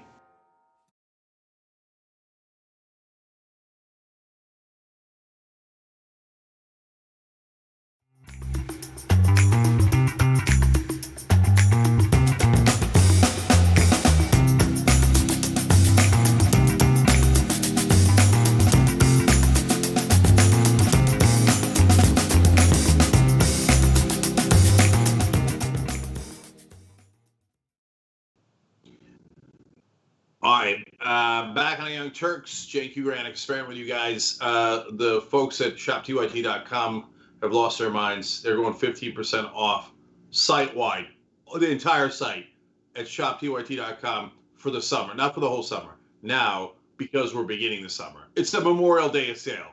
I need you to go nuts. shoptyt.com.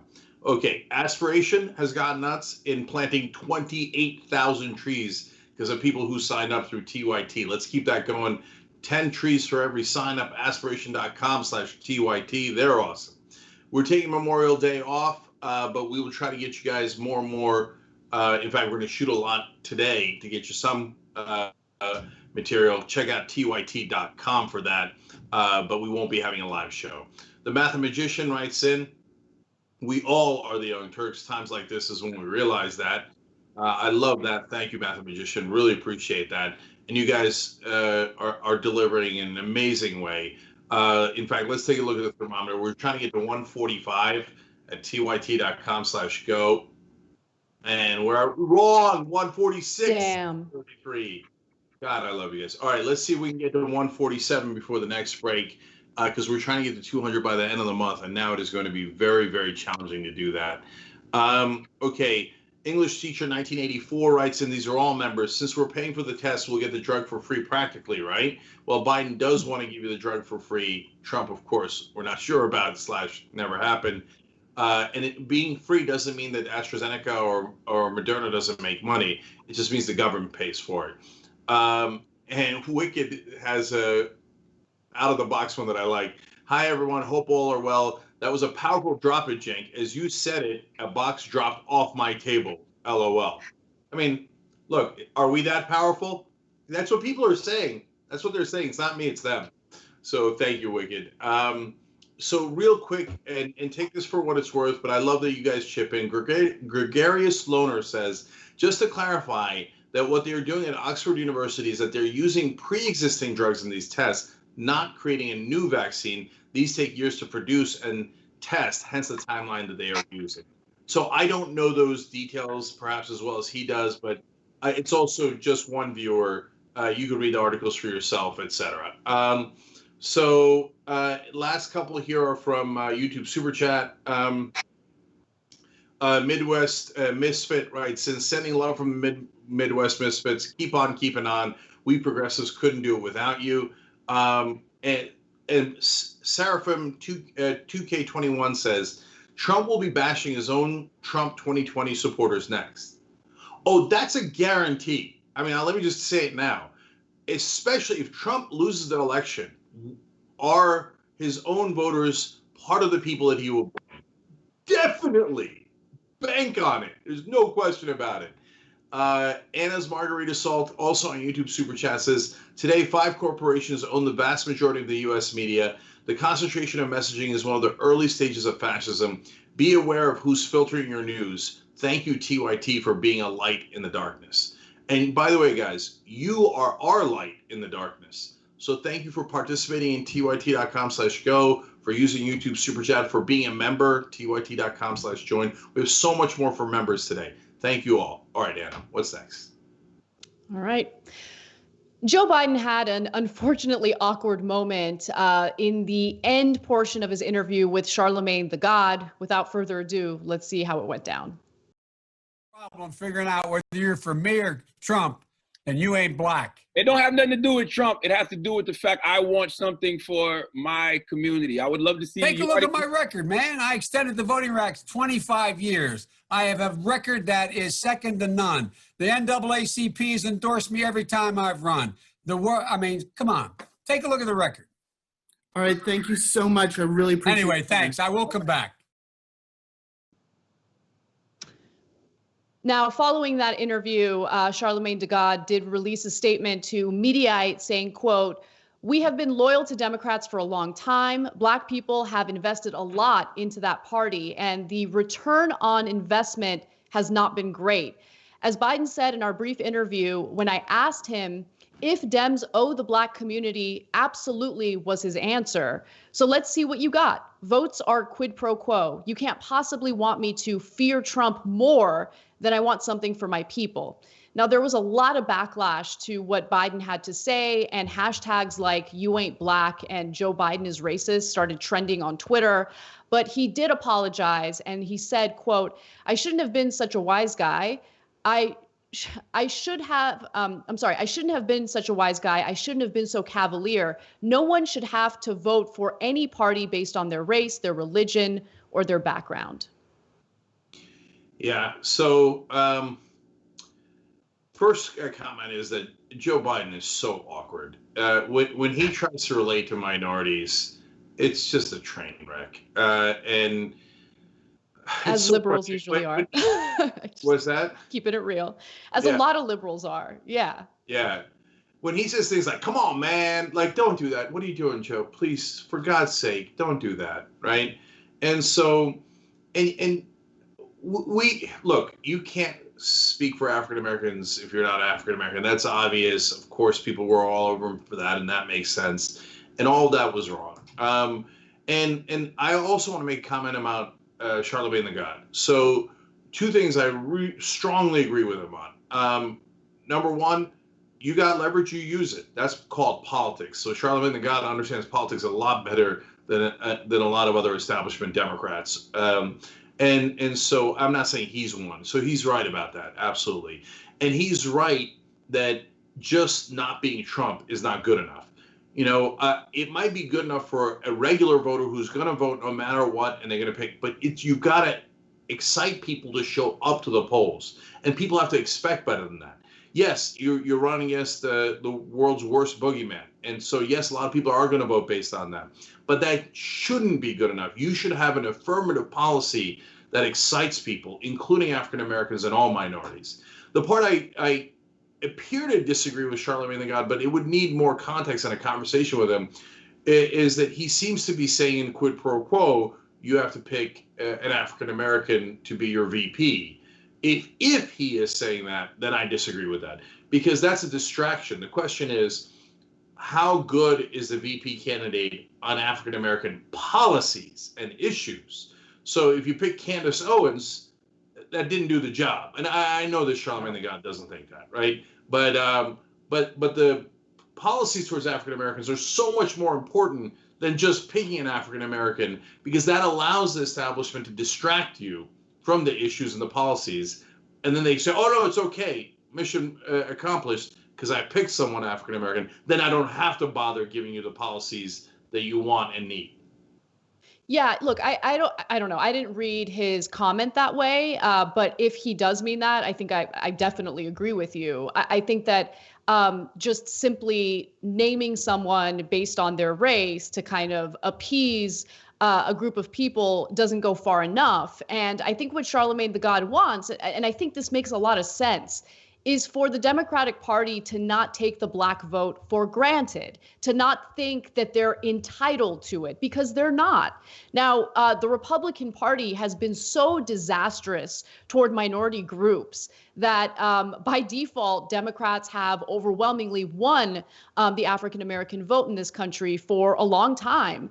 But that doesn't mean that it'll be the case forever. And I think that you can't just assume that you have that vote, you have that demographic in the bag. You need to show how your policies are going to fundamentally improve their lives. And I think that that is a relevant and important conversation to have. And, you know, I know that we're tough on Biden, but he did the right thing in apologizing. He should have apologized, and he should realize that he's not the arbiter of how Black voters should cast their ballot come November.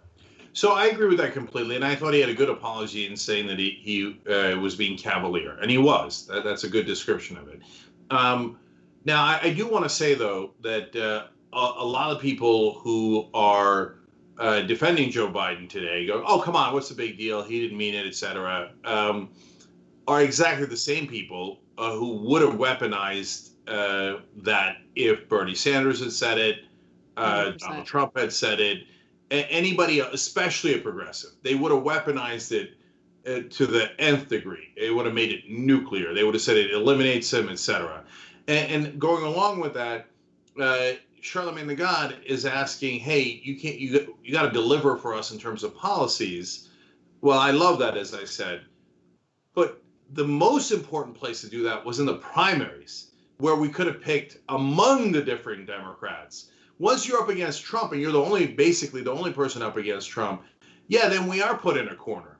And so I wish the more thoughtful people in the media, like Charlemagne the God, would have insisted on that much more vociferously during the primaries. And he and I might not have agreed on the same candidate, but I wish they would have been a bigger examination of their record, because the reality is, we've covered it on the show, Joe Biden's record on civil rights is actually not that good. Yeah, I'm glad that you brought that up, because when he said, "Look at my record," I was like, really, don't tell him to do that. if you want to appeal to black voters, that's the last thing you want to do. I mean, he helped Republicans against busing. His crime bill criminalized, black people in this country and imprisoned them at disproportional rates. Not good. Don't do that. Oh, he lied about his civil rights record dozens of times. I mean, he goes on and on. Now, is he better than Trump? I mean, my cat's better than Trump. Everybody's better than Trump. But yes, he's way, way, way better than Trump. And along with the negative things he did, he actually did some positive things as well, which Trump has not done at all. But among the different Democratic candidates, he might have actually literally been the worst in terms of the civil rights record. The only thing he had going for him, and this is not just a matter of optics, was being Obama's vice president. And so the reason why there's substance to that is a lot of African Americans in this country appreciated that here was a senior statesman, a white, powerful Democratic senator who was willing to take orders from a black man, and very publicly so for 8 years, and happy to do it and happy to serve an African American president. That's a pretty good point. So score one for Biden on that, right? And yeah, it helped him, et cetera, but great. And he did a good job of that. And so God bless. But his civil rights record, Yeah. Well, he did have a decent moment on CNBC recently, so let's talk a little bit about that. Joe Biden is proposing a tax hike for the wealthy, and some of the people over at CNBC are concerned about that. Andrew Ross Sorkin is one of them. Let's take a look at how this conversation went down. Tax policy is based on a simple proposition. We should stop rewarding wealth and start rewarding work a little bit. Let's raise the capital gains tax for people making over $1 million a year to ordinary income. Let's reverse the Trump tax cut. Imagine if we had that $2 trillion now as we go into, God willing, recovery. Let's use the money to invest in the middle class. You know, almost 40 million Americans have filed for unemployment. And you know what the White House is proposing? More tax cuts for corporate America. I've got a novel idea. How about some relief for Main Street? What we're doing now is upside down. The bigger you are, the faster you get the money. The smaller you are, you don't get the money. Just on the tax front first, and I understand that you want to raise taxes. The question is how quickly you do that in the midst of in the midst of this pandemic and in the midst of trying to get the economy to recover. Nobody making under $400,000 would have their taxes raised, period. Bingo. See, that Joe Biden wins the election. That was really nicely done. We're going to break down his tax plan, and you'll see it's got issues. It's way better than Trump's. And it actually has some really positive things in it. It's nowhere near perfect. But that performance was rock solid. I like the way that he came back at Sorkin. And the messaging was great. Hey, we've done enough for the richest people in the country. We should be looking around for the average worker. That's going to win the election. So super happy to see that strong performance by Biden there. We'll get into his tax plan and tell you the upsides and downsides. Yeah, exactly. I want to just quickly comment on CNBC overall, and especially Andrew Ross Sorkin, and the way he usually handles interviews. CNBC is honestly nothing more. It just feels like I'm watching like nonstop compilations of anti-tax lobbyists. Like the nonstop fear-mongering about taxes going up, like drives me nuts. And even Andrew Ross Sorkin there, like, oh, are you talking about raising taxes? I mean, look, just relax, okay? Relax, homeboy. All right, like what we're seeing right now in America is like a record gap between the rich and the poor. We're seeing like literally nearly 40 million Americans filing for unemployment while the stock market soars. Later on in the show, we're going to talk about how some of the wealthiest people in the country, multi-billionaires, have made a killing during this pandemic, again, while 40 million Americans have filed for unemployment. And it's amazing to me how like the victims, the potential victims in every single news story they cover are the richest people in the country. Like, relax. And by the way, go ahead. Sorry, Anna, just to buttress your point, if you were going to create a sophisticated, PR effort where you would have lobbyists for multinational corporations posing as reporters, you would create CNBC. I mean, 100%. It's nearly perfect. Pretending to be news, looking like news anchors, but doing nonstop propaganda for the top corporations in the world. Are you saying that corporations paying taxes might happen? Well, then how would they ever create jobs? Well, how did they create jobs when they were paying 35% rate and all the other rates that we've had throughout history? But no, they're not doing news. They're doing propaganda. When it comes to protecting corporate interests, CNBC is more conservative than Fox News. So let's talk a little bit about what Biden's tax proposal actually entails, because while he keeps branding it as a reversal of the Trump era tax cuts, that's not necessarily the case. So here are the specifics. So his proposals include rolling back President Trump's 2017 tax cuts for people with income over $400,000, capping the value of itemized deductions for people in tax brackets above 28%, taxing capital gains at the same rate as ordinary income for those making more than $1 million. I think that capital gain should be taxed as regular income, and there shouldn't be any type of cap, period. And also raising the corporate tax rate, and this is the part that really irritates me, raising the corporate tax rate from 21 to 28%. Okay, let's stop for a second. I'll read the rest in a minute. The corporate tax rate before the Trump era tax cuts kicked in was 35%. Why are you going from 21% to 28%? Why don't you take it back to at least 35%, close corporate tax loopholes, tax all capital gains, all of it at the regular income tax rate that people have to pay? Like, I don't understand why this is an issue. Like, does anyone actually buy the argument that people aren't going to invest if they'll get taxed at a normal income tax rate? Like, does anyone actually believe that? Like, you think that wealthy people aren't going to park their money in the stock market if you have like a normal tax rate for it? It's so stupid. I don't understand what. And it's, look, part of the problem is our politicians are making a killing in capital gains. They don't want to pay those kinds of taxes. So income is when you have a salary, to oversimplify, and you work for a living, you got a salary. When you work. Right. When you work. And you have to remember the highest brackets are also business people, doctors, lawyers, etc. So, but let's take a doctor as an example. If they're in the highest bracket, you're asking them to pay, around a 39% rate. But if you're a banker or anyone else doing just investments, that's capital gains. So that's not working. It's a work of a sense, right? But it's not your job. You're making money off your money. They say, well, then you should pay a lower tax rate than the doctor. Why? No. It doesn't make any sense at all. And it's not just us progressives saying it. Even people like Warren Buffett say, well, of course that's mental. Like, which investor in their right mind goes, oh no, taxes are a little high, so I'm not going to invest at all. So I'll make $0 instead. No one, absolutely no one. It's always been an outrageous lie. And any politician who goes along with that lie is lying on purpose. Capital gains should be at the same rate as the income tax. Everybody knows it.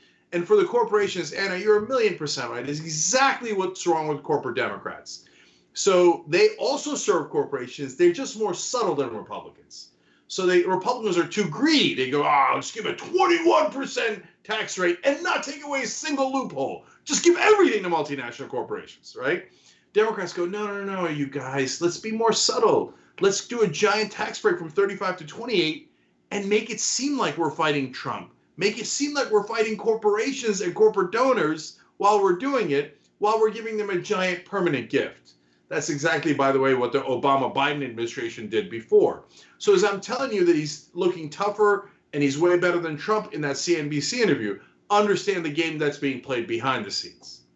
Yeah, and Trump would actually go further in cutting taxes. Like one of the things he wants to do is cut back on the payroll tax, which helps to fund Medicare and Social Security. So if you're worried about these social safety net programs being cut in the future, understand that Donald Trump will make that happen. All right, we got to take a break. Sorry, he wants to cut corporate taxes as well. So look, the time to fight on this was the primaries. Now you got somebody who's secretly helping the corporations versus someone who's brazenly over the top helping the corporations as opposed to the American citizens. So those are your two choices. But the reason we have that, by the way, is because of the corporate media, who told you those were your only choices. And unfortunately, older voters believe them. When we come back from the break, we'll talk about how much money multi-billionaires in America have made during the pandemic. Come right back.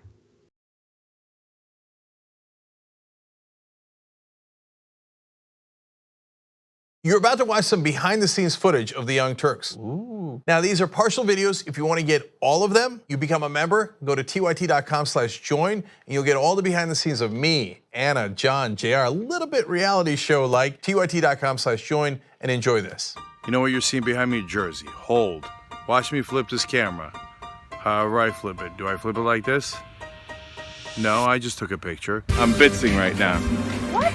Behind the scenes. Oh, okay. For members? I don't have my face on. She doesn't have her face on, folks. Oh, that's JR's ass right there. You can't take 5 minutes off, can you? No, I can't, Johnny. Bye. I said it was live stream, but I was lying. It's not a live stream. It's just for members. Bitsy, this is my cat. You know what his name is? Kiki Cat. Animals are innocent. Control room and the insanity is obviously there. Right now, as you can see, I'm directing or tech directing. I'm so happy to be here. This is what like a Labor Day beard looks like for Cenk. Man, you're a Young Turks viewer if you recognize me like this. Oh, thank you. You are the one person in my life I would love to meet. What's going on, guys? This is a Bitsy or a BTS or behind the scenes with Hassan Piker, aka Woke Bay. Oh, hi. I didn't see you there. I have finished my show, The Damage Report, and now I get into a really awkward time of the day. When I'm sitting, the control room is right there. So I can see Bart. This is the Pittsburgh office, by the way. Referred to often as the boiler room. You see how it's ripped? Is it super unprofessional to wear that at a business meeting? Or am I like cool, rebel? I just finished doing the power panel and I'm fired up.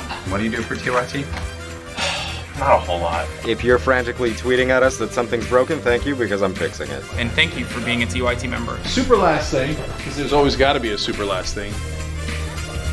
Oh, that was disastrous. This has been behind the scenes, behind the scenes.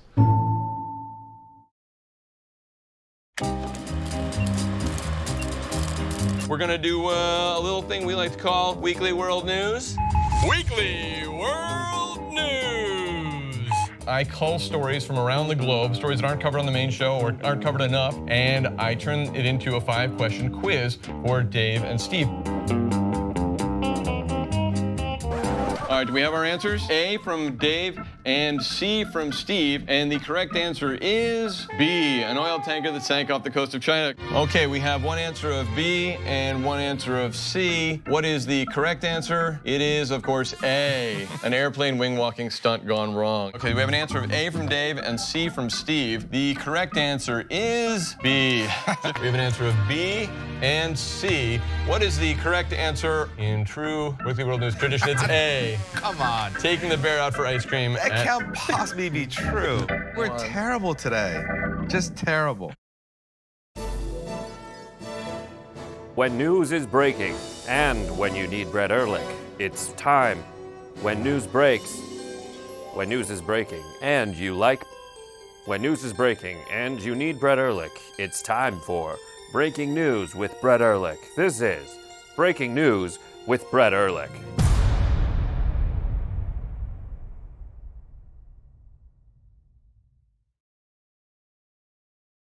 Climate is changing fundamentally, extremely, and non-linearly. It's becoming worse now. It's not when the levees burst that is the problem. It's in the anticipation of that. So I hope every human being is safe. And by human beings, I do not include multinational corporations, especially the ones that started climate change in the first place. What we're currently doing right now in cutting emissions is clearly not enough. There will be ramifications to what Trump is doing. I don't want people to suffer, but I feel like there's going to be a lot of suffering because we have an imbecile as our leader.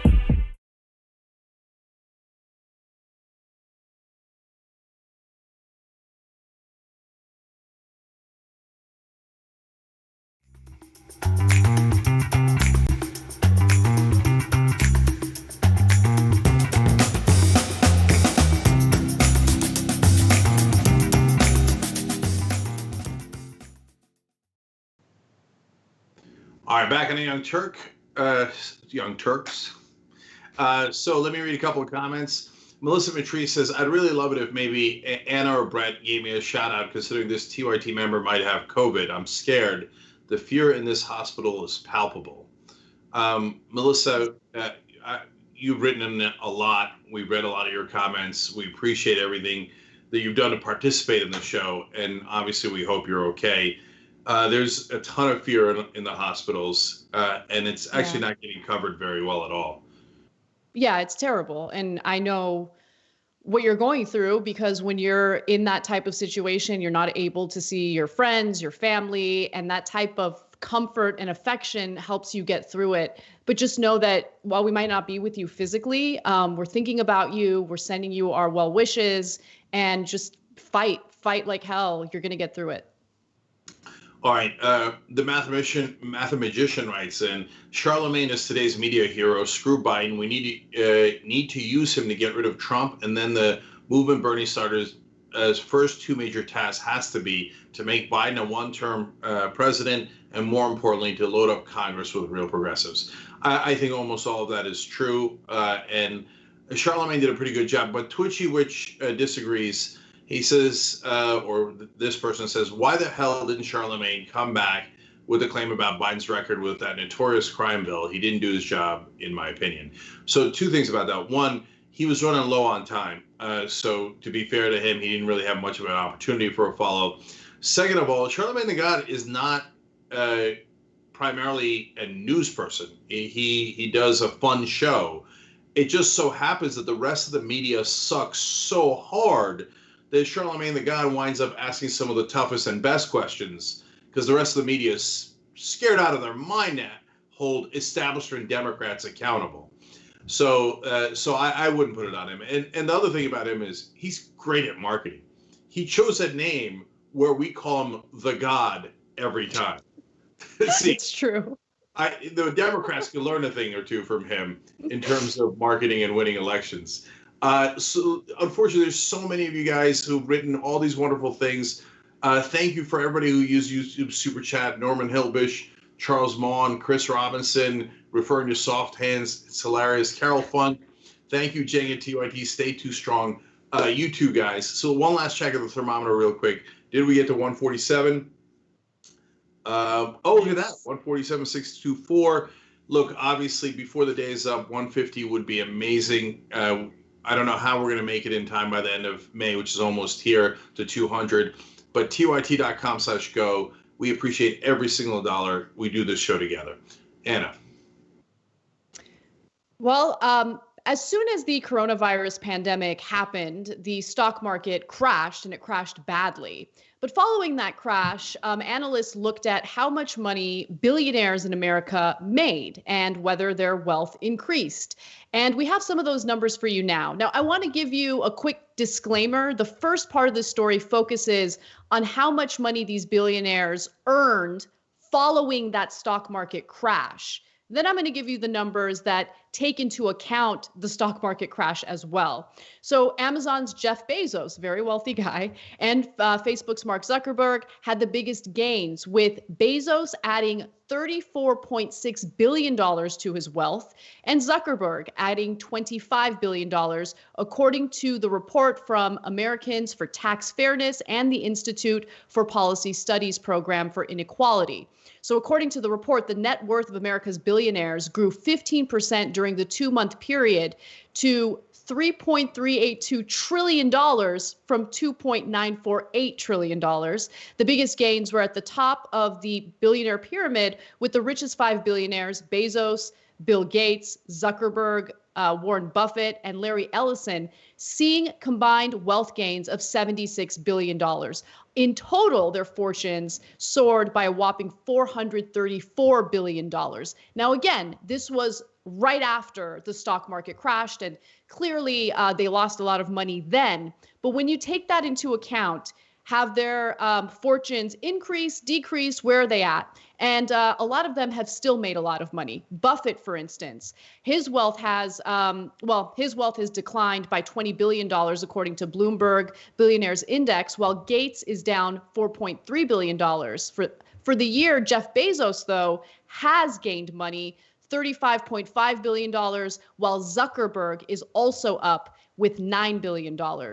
Among those who also lost some of their fortune, and you can kind of understand why, considering how their industries have been hit. Ralph Lauren saw his wealth drop by $100 million to, poor guy, $5.6 billion, while the hotel guy, John Pritzker, saw his wealth drop by $34 million to $2.56 billion. Yeah, you know, it's hard not to lose track of the billions. Somebody's up, somebody's down, but they all have so many billions. Why would it ever matter? Look, guys, I don't know if you've all done the math on $1 billion, and I know you think you can spend it, and probably some of you can by just burning it and just buying, 2,000 Ferraris or something. But really, $1 billion is not spendable on things outside of sports teams, right? Buying a sports team.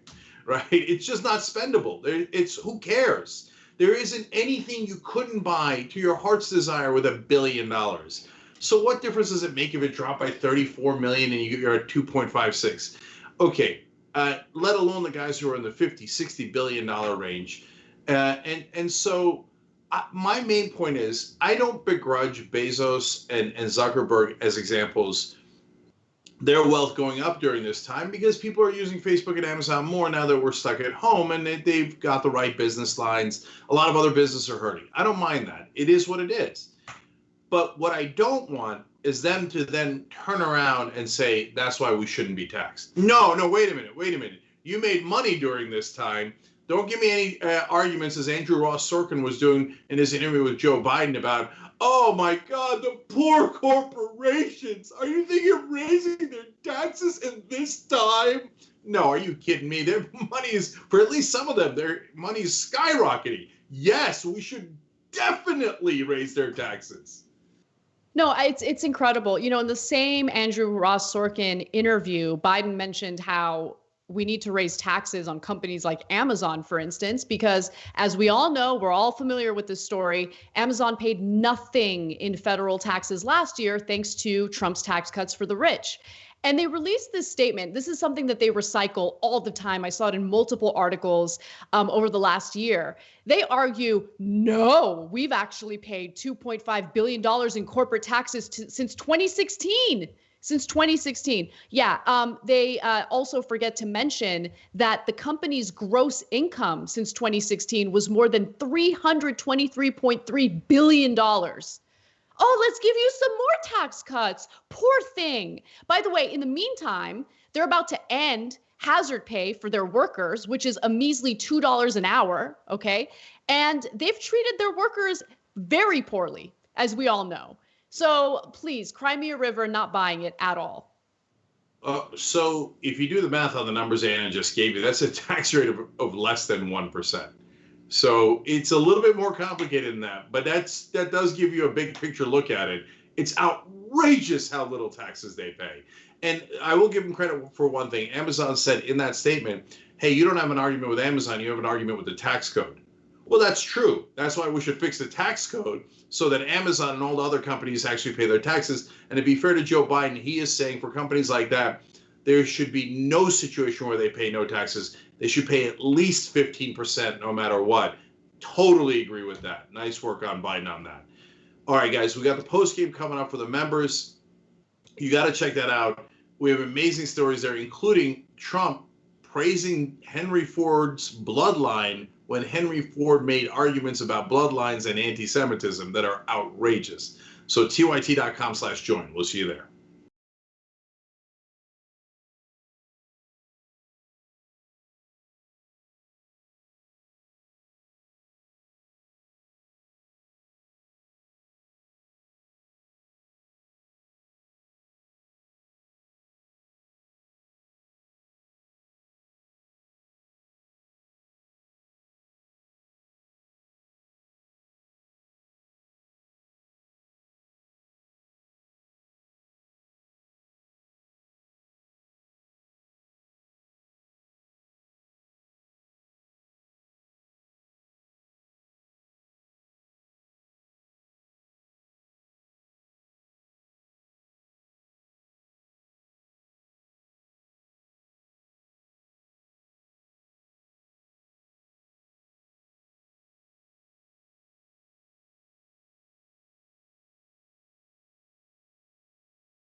All right, back on the Young Turks post game. We got a lot more fun stories for you guys. Cenk, Anna, but you knew that. I wonder if on Friday post games we should drop the power panel again. No, we don't have time. We got to move on. Oh, come on.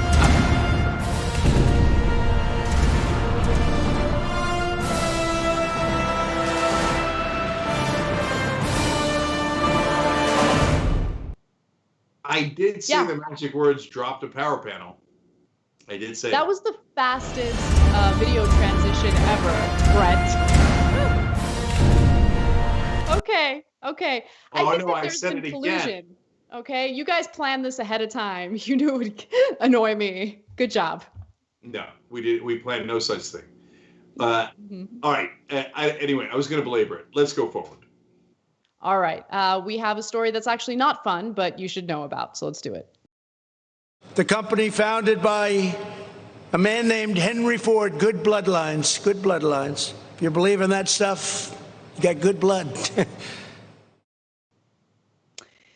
Donald Trump felt the need to comment on Henry Ford's bloodline, someone who was a well-known Nazi sympathizer, during his visit to the Ford plant in Michigan. Now, it's important to know that while Henry Ford did accomplish great things with his company, the truth is his treatment toward Jewish people was disgusting. And what he published about them was horrifying. And I want to give you some of that right now. So Ford is actually the only American mentioned in Hitler's notorious Mein Kampf. I also read about how there was a giant portrait of Henry Ford in Hitler's office. So he apparently was very influential for Hitler, which is terrifying. And look, in the past, Trump has also said incredibly weird, awkward things about bloodlines. This isn't the first time. In fact, he has said, according to The Intercept, "I'm proud to have that German blood," Trump once told an interviewer. "You've all got such good bloodlines," Trump reportedly told British business leaders at a dinner in 2018. "You've all got such amazing DNA." To be fair, Anna, he also talked about how great the bloodlines of Puerto Ricans and Nigerians are. Oh, right. No, he never did that. No, I don't know what I was thinking. No, it's so far the only people whose bloodlines he has praised are enormously white, European. And look, guys, first of all, we shouldn't be talking about bloodlines of humans, period. It has a terrible past. It has no value. It's made up. I mean, what does that mean? It's like the old way of thinking, not just in terms of eugenics and not just in terms of fascism, but like, oh, you're from a good family, you have a good bloodline. Oh, you're poor, you're from a bad family, and you have a bad bloodline. So that's how people used to think. And it's just hideous in every way imaginable. But on top of all that, you should never talk about good German bloodlines. And so Germans, I love you and I feel bad for you that, like, you know, I get it. It's hard to say, like other people get to say, hey, I'm Jamaican and I'm proud. And it's a little harder to say I'm German and I'm proud. And I have some degree of sympathy for you but the history of Germans saying that we have a great bloodline is unfortunately a terrible, literally historically terrible history. You cannot say Germans have good bloodlines. That's a direct reference to Nazis. And on top of all of that, this is Henry Ford, who liked the Nazis, who was avowedly anti-Semitic. Bring up his bloodline is saying his anti-Semitism wasn't the bug, it was the feature. That's why I like Henry Ford. Yeah, it's just, look, the more you read about Henry Ford's political views, I mean, the more horrified you are if you're a decent human being. So there's a great piece in The Intercept written by Robert Mackey. I highly recommend you guys read it because it gives you good context and good historical facts on who Henry Ford was. But just to give you an excerpt that I thought was worth sharing with you now, he writes, as the writer Matthew Wills noted, starting in 1920, Ford's newspaper, the weekly Dearborn Independent, which was distributed through Ford dealers and sent free to schools and libraries around the country, published 90 anti-Semitic articles, later collected and distributed as a book called The International Jew. And just to give you a sense of the kind of garbage that was published, this is from the Dearborn Independent, and one of the headlines is, The International Jew, the World's Problem. And he also accused Jewish people of instigating World War II. I mean, how unbelievably disgusting is that? That he blamed the victims for what happened to them. So anyway, I believe in nuanced conversations. So I'm not the person to say that's it. We should never talk about Henry Ford positively. We should never discuss the context of the times. We shouldn't give Henry Ford credit for wanting to pay his workers a decent wage so they could buy his cars. And just on that alone, we should eliminate him, right? On the other hand, if you talk about Henry Ford and don't mention that, well, then you're not giving good context either. You're giving terrible context. And so that was a giant problem for Henry Ford. Now, Trump didn't mention it in the context of the different Fords who ran the Ford Motor Company.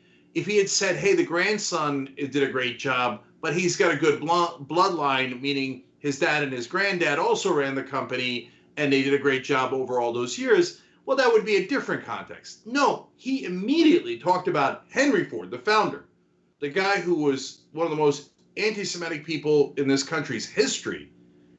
And so why are we talking about his bloodline? We have no idea what his parents or grandparents did. You're talking about his bloodline because it is a signal to your base. I like what Henry Ford said about the Jews. And by the way, the term globalist is problematic because of the horrible stereotypes of people like Henry Ford who called them the international Jew. So that's why that's the reference to globalism and globalists that a lot of people miss.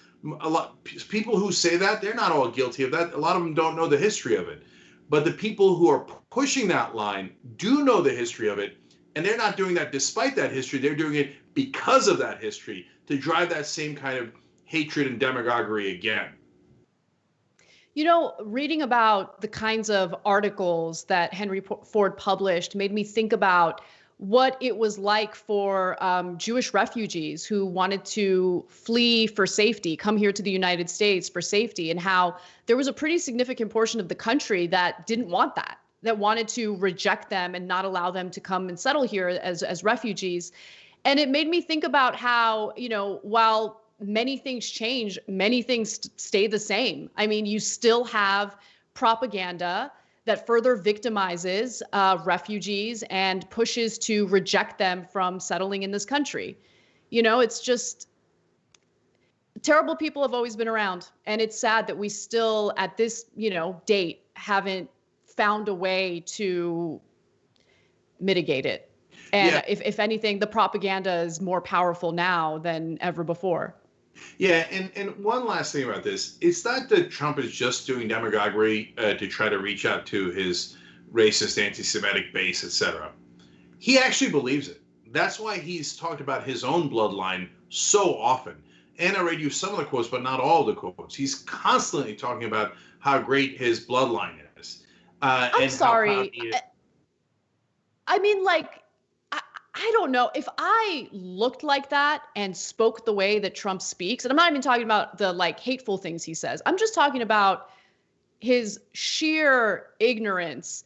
I would not be going around like saying like, oh, great, but like you are not a good representative of so-called good bloodlines. Disaster. If that is a good bloodline, I mean, I want to have the worst bloodline. I don't want anything to do with that. It's just terrible.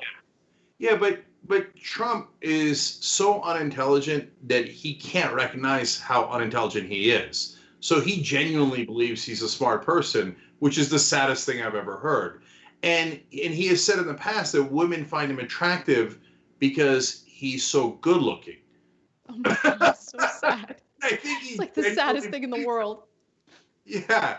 I mean, you don't think maybe the money has something to do with it, Donald? But he really doesn't. I mean, that's how blinded he is, and that's how unsophisticated he is. But back to the point I was making, he thinks in a world where bloodlines matter, where what your race is, what your background is, what your ethnicity is, matters a lot and is determinative. That is why whenever he's talking about Latinos, he constantly goes back to them being lazy, because it's an old stereotype about that bloodline. It's an insane stereotype. It includes Mexicans. Really, Mexicans are the laziest people in the country. It's madness. It's total insanity, right? And with African Americans, almost always he talks about violence, because that's the racial stereotypes that he grew up with, internalized, and believes 100%. And in terms of white people, of course, the Henry Fords and the Donald Trumps of the world have great bloodlines, according to that racist ideology. Well, let's switch gears a little bit because Donald Trump is a little bitch, as I've said a million times, and this is yet another example of it. So Donald Trump has been refusing to wear a face mask when he's out in public. The press keeps asking him why he doesn't wear a mask. And remember, it's important to wear a mask when you're out and about because it prevents you from spreading the coronavirus, if you have it, to other individuals, people around you.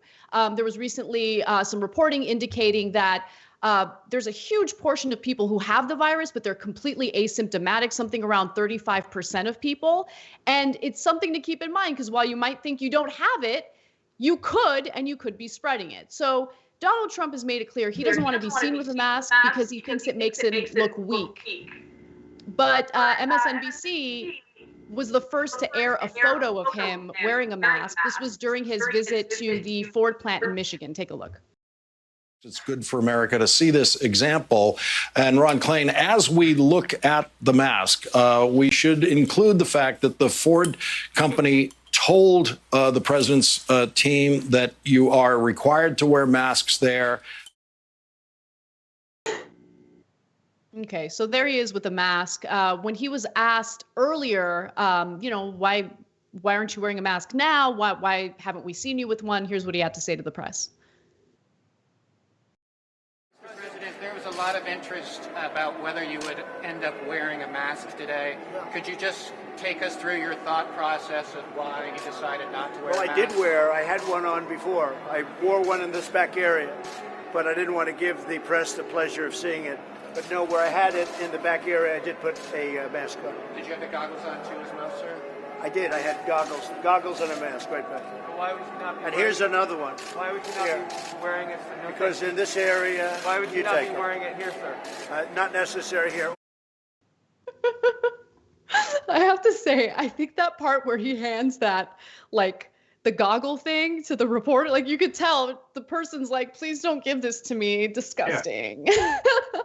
But you shouldn't hand your mask to anyone else, because if you have it, that was the whole point. Is, like, you're wearing the mask so you don't give it to other people. And he's like, here, hold my dirty mask. The reporter's like, why? Such a weirdo.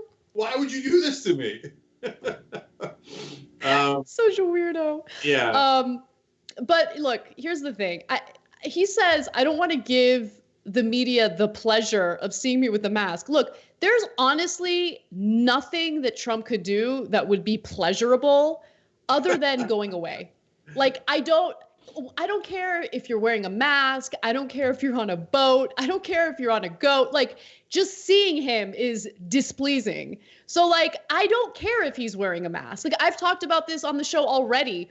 I care about keeping people around him safe, but he does get tested for COVID-19 regularly. So that makes me feel better about the people around him. Other than that, I don't care. I don't care. It doesn't make me feel one way or the other regarding his decision to wear a mask. He's such a loser. It's unbelievable what he thinks people are concerned about. Yeah. So two things about that. First of all, yeah, we just showed you him with the mask. So what? Okay, that doesn't make me think any less of him, but maybe because I couldn't possibly think less of him. He's at the bottom of my barrel already.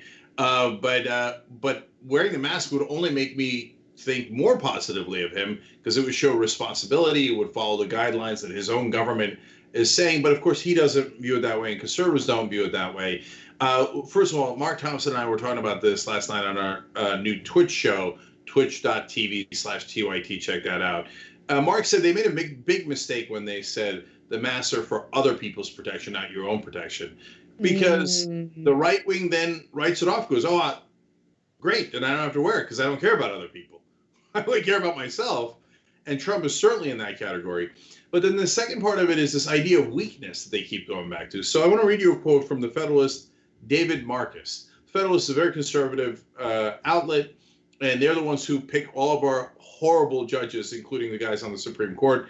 It's a little bit more complicated than that, but that organization pushes those folks forward. So here's what Marcus wrote. An image of Donald Trump wearing a protective face mask while performing his duties behind the resolute desk or in the White House briefing room would be a searing image of weakness. Oh, please. It would signal that the United States is so powerless against this invisible enemy sprung from China that even its president must cower behind a mask. That simply should not happen. So that's the conservative mind for you, a bunch of absolute morons. No, but it's amazing, Cenk, because while they argue that makes Trump look weak, the truth is Trump has been like a little whiny child since the moment he started running for president. Like, just get a load of this. This is who the Federalist Society? The Federalist. Yeah. This is who you think is a strong man? Take a look at this wuss. Whiner, and I'm a whiner, and I keep whining and whining. No politician in history, and I say this with great surety, has been treated worse or more unfairly. They always said Lincoln, nobody got treated worse than Lincoln. I believe I am treated worse. Doesn't really show the kind of leadership and toughness that you'd want out of a president. You start whining before the game's even over? I think he's probably right. I am the most fabulous whiner. Well, it's been very unfair from the day I won, and I really say from far before the day I won, from the day I came down the escalator. The Mueller report, Russia, as you say, which was total nonsense. It was all nonsense. The whole thing was nonsense. but it was a very unfair, and mostly it was unfair to my family. Now, these are among the most dishonest people. I really mean it. These are among the most dishonest. For instance, look at the crowd. I'd love to have them show the crowd, but they don't show the crowd. If whenever things are going badly for you and you lose, you start blaming somebody else, then you don't have what it takes to be in this job. Wow, we found that out the hard way. And that's why during the 2016 election, we constantly talked less about how evil or bad he was, which is the Democratic strategy, and more about how incompetent he was and how weak he was. And that turned out to be the biggest problem of all as we see this reaction to the coronavirus. But I wanted to say one more thing about the way that the Federalists and conservatives overall view the world. Do they then think that doctors are all really weak for wearing masks and gloves? I mean, is it possible that people are this stupid? It's amazing to me. And they talk about like, oh, I mean, we can't wear a mask because then it would seem like the invisible enemy is winning. So, like, do they think that coronavirus is going to get intimidated if you're not wearing a mask? Oh, whoa, back up, dude. That guy doesn't have a mask. No. I didn't know the U.S. was going to be that strong. All right, let's not. No, you know what? Let's not do contagious stuff in the U.S. They're not wearing masks. They're way too tough for us. Like, can anyone be that dumb? And the answer is unbelievably yes, and including the president of the United States. You know what's super weak and makes you look like a super weak president? When you're so scared that holding China accountable and taking coronavirus seriously is going to hurt your trade negotiations with China, that you're worried about China retaliating against you and not making a deal with you, so you let your own people die. That's what a weak president does. That's what a little bitch-ass president does. That's what Trump did. So I got nothing to add. If you want to talk about being afraid of China, Trump was afraid of China from the very beginning of this pandemic. All right, let's move on to Steve Doocy getting caught in a lie.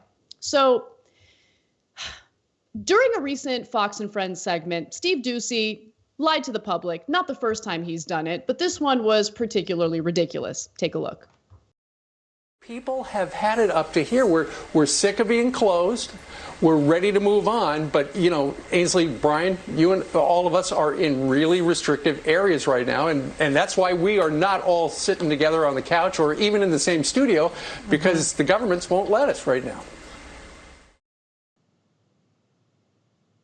Yeah, not true. The government has not stopped anyone in the news business from being in their studios to do their jobs. There are guidelines, and people can choose to follow those guidelines. For instance, at the Young Turks, we've chosen to follow those guidelines to keep our employees safe. But no one from the government knocked on our doors and told us that we're imprisoned in our homes and we're not allowed to go back to the studio. We decided to follow guidelines, do the responsible thing. And the same is true of what Fox News hosts are experiencing. Now, I don't know if there was backlash to the brazen lying that took place during that segment, but Doocy Doocy later ended up correcting himself. Take a look. You know, as the country slowly reopens, you know, I mentioned earlier we were broadcasting from separate remote locations. I said because the government won't let us. I need to clarify. We are simply following the government protocols and guidelines. And ultimately, if you are lucky enough that you can work from home, you should. Yeah. So I guarantee you the Fox lawyers were all over him. And they said, you got to go out there and you got to correct that. Otherwise, you know, we're going to be in trouble with all these lawsuits against us. Guaranteed. So I'm glad they finally get lawyered up, and every once in a while their lawyers say, you know, from time to time, you should really say something that's true on air. Give it a shot, see how it goes. Yeah. It's just it is pretty incredible because the people who haven't been laid off, haven't lost their jobs, have the privilege of earning an income while they're at home, in the safety of their homes. tend to be the ones who complain and whine the most, tend to be the ones who claim that there's like tyranny in the country because we're trying to keep people safe and slow the spread of this virus. Like, Steve Doocy is no victim. Okay, he is a multimillionaire. He is a person with a giant platform. And like, it's so incredibly insulting to the nearly 40 million Americans who lost their jobs right now for someone like Steve Doocy to play victim. It's disgusting, and no one's buying it. Yeah. And we don't care that you're bored at home. We care about the 38 million Americans who lost their jobs. I'm worried to death about what's going to happen when they run out of money. So how are you going to pay the rent? I have a friend who's now running for office, and unemployment stopped sending checks. And so I hope it's a bureaucratic issue and not worse than that. But even so, if you don't get a check for a month, what are you going to do?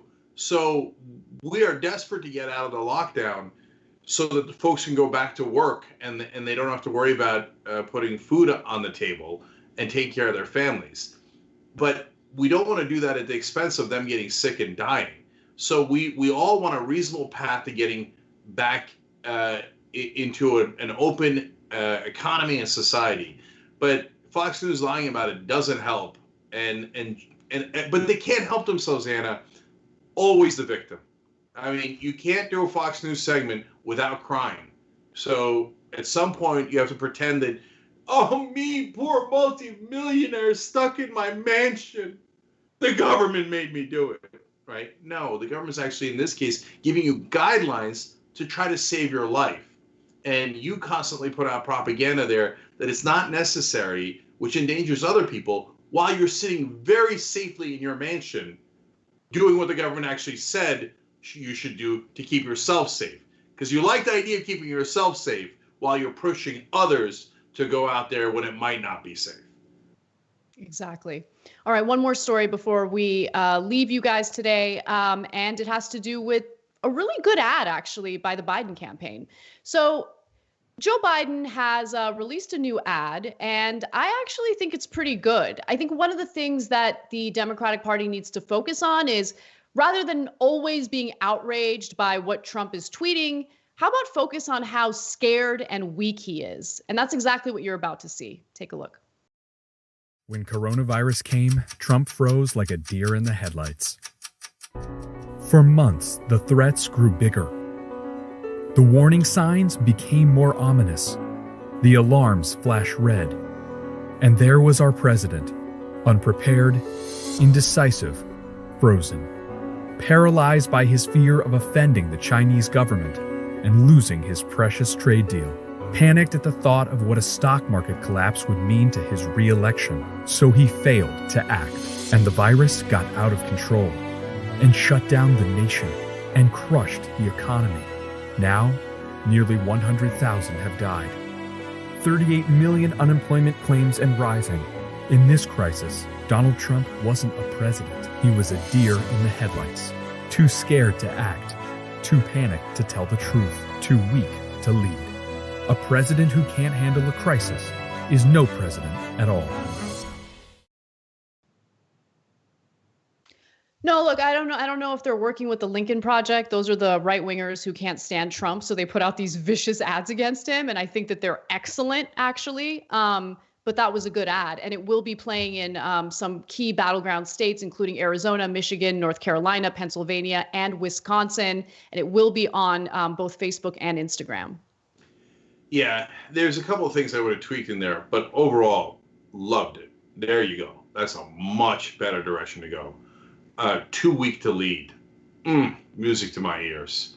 So you undercut his strength, which is people thinking he's a tough guy. Democrats call him a bully too often. Republicans like bullies. They view him as their bully. Well, when you characterize him as weak and ineffectual and a scared little boy, then no one has respect for that. That is correct political strategy. Thank God. All right, that's what we have for you guys in the post game today. Any last words, Cenk? No.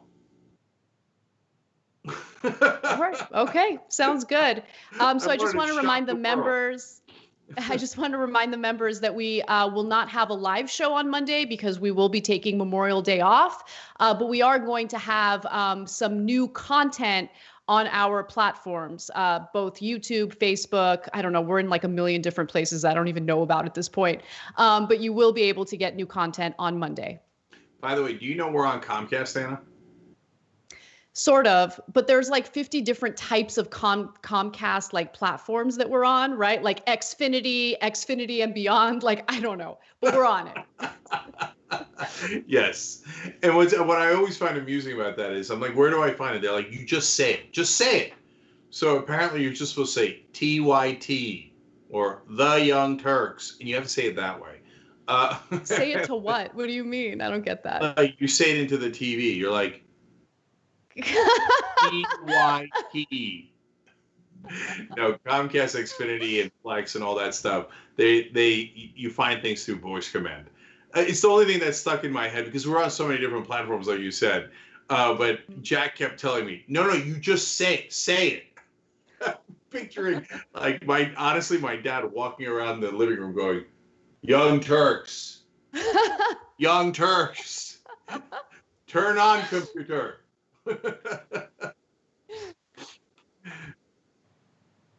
No, that's yeah. Let's go. Okay. We can. That's okay. All right. Love you guys. Have a great Memorial Day weekend, and we'll see you on Tuesday.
Happy Half Hour. I am Brett Ehrlich, and I am so excited, almost titillated, to have guest Rick Strom from TY Theta Sports. If there's anything I know, it's how to get you titillated. Ready? Yes, Ready. sir. So I drove from California to my current bunker with Bezos, which I can't reveal. Bunkers, Bezos, Battlestar Galactica. Yeah, Amazing. sounds like looks like a real tough bunker to be in with a skylight, I want to say, and I some agree. kind of No. mezzanine.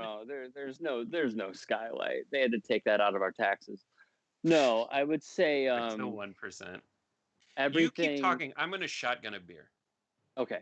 So I drove from California to where I currently am in 2 days.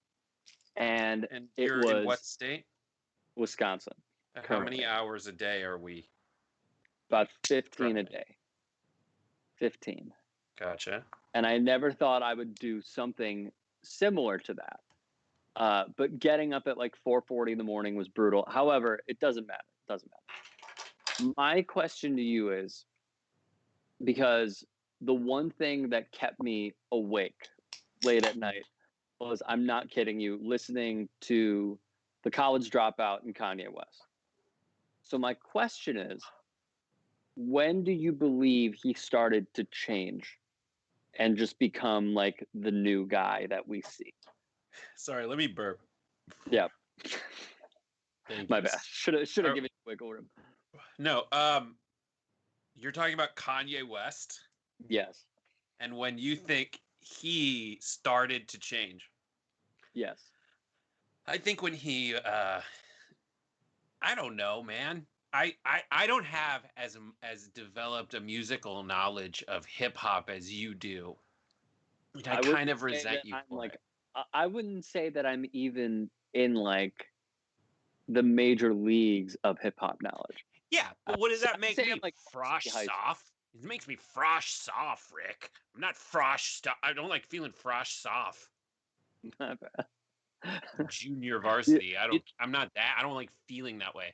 I think he started to change probably right as he was going to go do Life of Pablo. See, I think that's a little too late, actually. Okay, when did he start to change, Rick? Thinking about this, I thought Yeezus was cool. I didn't love Yeezus, but I thought that when he put out 808s and Heartbreak, unfortunately when his mom passed, was when he started to get like, Yeezus was a little more like EDM-y a little bit with like Blood on the Leaves and stuff. I don't even know if we can broadcast this, because what I'm watching is you physically masturbating in front of me. You're just like, meh, meh, meh. I'm going to drop some track knowledge, and I have no interest in this conversation at all. I'm more interested in what it was like. Did you talk about stuff like this with Yelly as you're driving to Wisconsin? No, and she want to jump out the window? She was trying to sleep. Are you talking to her? Is this happening? You're like, Yelly, wake up. Yelly. No. Jesus. Yelly. Maybe. Jesus. Star Galactica. And then she's just passed out on the side, like, please. Just no, dude. Here's something. She's a smart girl. She Brilliant. can deal with you, which means she was just pretending to sleep, man. She's like, if I don't move, you won't see me. For sure. Good God. The only thing I have planned during this segment is one video. It's called Stay Safe, Stay Sane. Okay.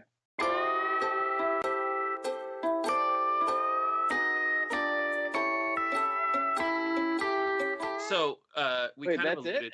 it? It's a segment. We're in a segment now. Okay, all right. So Yelly, while driving to Wisconsin. I was driving. You were driving the entire time. Majority, not the whole. How do you stay sane in something like that? Is it just Kanye, or is there something else? We listened to a few podcasts. We listened to the Richard Simmons podcast. Richard Simmons? Yeah.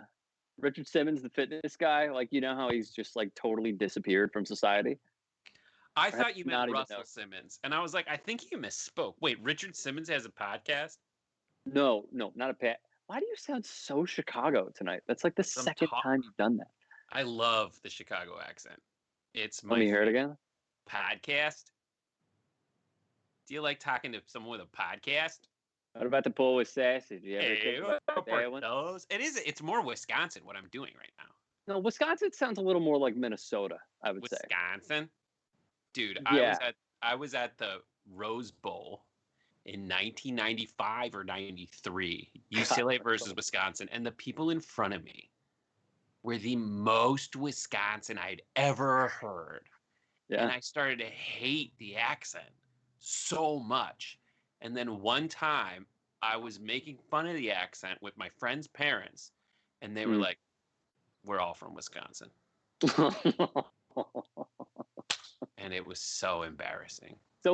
So when that happens, do you just suddenly feel terrible about yourself, or do you like stick by your own bad opinion? That was early on in things like that happening in my life. I was like, oh, I'm just kidding. Like not enough of those things had happened to me. I didn't realize it would be the trend of my life that would define it, where like the worst thing. That hasn't been the trend though. I think you've done fairly well for yourself. I mean, no, but like things like that.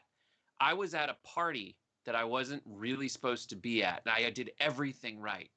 But in my pocket, my cell phone had like a little side dial that had to go push in, down, down, down, push, send to call my grandmother from that party. And it happened. I wasn't supposed to go to another party. And my mom found out about it because I just did like just a dumb mistake, something I shouldn't even, we should have just had the mom drive us. But I wasn't supposed to drive, and I drove, and my mom found out about it because I just made one, like the only stupid mistake I made as a kid. And then crap, man. I'm in Eric Zdenik's pool, and the speakers stop, and it goes, Brett, your mom's on the phone. She's mad. You need to go home. All of that. One time and then I did. Yeah, and you had to at that point. You can't let mom down. You've let her down 1,000,000 times over in one night. Just no, these are all different nights, man. Oh, these are different. These are all different nights. One time I literally just said as a joke to my friend Jimmy that James's mom caught him masturbating, just offhand. We were talking about something silly. It was a stupid joke. James R. And you know whose mom was walking by at the time? Was James she a porn star? W. Oh, James W's mom was there, and he was kind of I was his nemesis. And so she was like, I caught him doing. Why did you guys hate each other? Oh, he tried to submarine my entire existence, man. He's over the shoulder of Elle Woods in the movie Legally Blonde, going like this. If you want to know who James, James the guy with the big curly hair? No.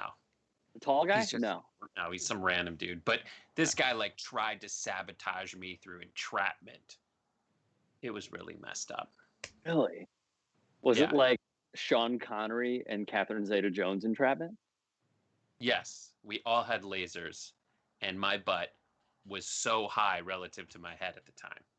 That's the only movie I've ever seen where the projector went out during the movie. Really? Robin Hood, Prince of Thieves for me. Who's in Prince of Thieves? Kevin Costner. Come on now. What did you do? What did you do was it before or after Catherine Zeta-Jones? After. Oh, so you didn't need to be there anymore, Rick. Exactly. Like, you think we're going to come back and see the final 20 minutes of this movie? I was like 13 or 14. I've seen everything I need to see. Yeah, I know what happens at the end of that.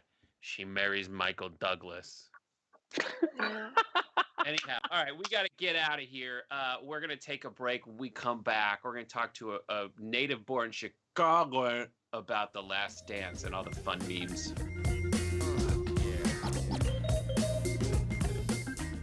Hey, everybody, welcome back. Brett Ehrlich and Rick Strom. Hello. I almost pulled out my headphones. That was weird. You don't have AirPods? I don't live in Richville, Rick. I don't live in million dollar baby land like you do, Rick. You know what we got to do to you, Brett? What? Bless him. Bless him. Speaking of blessing him, which is a Jarvis Landry reference from Hard Knocks a couple years ago. Well done, well played. We're going to bless you because Last Dance is a documentary that's just had its finale on ESPN, and it's about Chicago and the 90s into the very late 90s. And Rick, you're from that area, right? See. Right, you grew up a Mike McCartus Jordan fan. I call him Mikey. A Mikey J fan. Mikey J. Nice. And you saw. What did you think? Very, very briefly. What did you think? What is your quick take on that? Super entertaining, but there were many other stories to tell inside of the stories. That's my very short, condensed version. And you don't think it went deep enough, or are you grateful for what it did for you? Super grateful. Are you kidding? Like, gotcha. All I have is like Call of Duty at this point. So yeah, I'm very grateful. Yeah, exactly. You know? I'm also grateful. I haven't finished it yet. I haven't seen the last two, but that shouldn't stop us from going through some of the memes that are the By the way, unexpected. the last two are arguably the best two, just to let you know. Ah, so you're Christ. All right, stop it. I'm gonna pause. Where's the pause button? I'll come back. I'll watch it and come back. Okay, fine. Anyways, there's some amazing memes that came out of it that my wife actually went through and found. And here are some. This one's Michael Jordan going. He's the part where he says they was drinking and doing lines, but not me. Yeah. That's like a huge story too, because like those guys are pissed at Michael. Oh yeah, he so pissed. He narked out all his teammates. Yeah. And then it's just like, I'm sure, like, there's tons of video of Michael Jordan after a game just being like, I want a beer, and just having a beer. Yeah, but like, you know, like the whole thing about them being the traveling cocaine circus, right? Yeah. So like, and then the guys like went on local radio in Chicago and were like, man, nobody should be talking like that. Or like others were like, you know, by the way, he's lying. Like it was one of maybe 3 defenses that they had to the entire thing. Sports were such at such a different point back in the day, where like they're For sure. like doing cocaine and throwing going and pitching an entire game, LSD no hitters like happened, and I don't know if it's people started. Doc Goodson no hitter. My my cousin was a professional baseball player and would put like, I don't remember if it was weed or marijuana on his like cornflakes. They would just, or weed or cocaine on their cornflakes and just go for it. Like, wait. That was like a story. That was a big jump. Books. He put weed. Well, maybe it was cocaine, but like also could have been weed. I just don't remember what it is, but like they did a ton of drugs. Here's another great meme that came out of it. Is this looks like the black version of Ariana Grande and Pete Davidson? Oh my God, it does. And then the side by side, amazing, fantastic. That's amazing. Wait, so that one on the left is a real picture? It's a real picture of. That's not Ariana Grande Photoshop. No, that's with Tony Braxton. That's not Tony Braxton. That's Tony Braxton. That is Tony. I mean, according to what I found on the Webernets, that is Tony Braxton. And Tony Braxton and there was all these stories about like she had to deny that they were actually dating.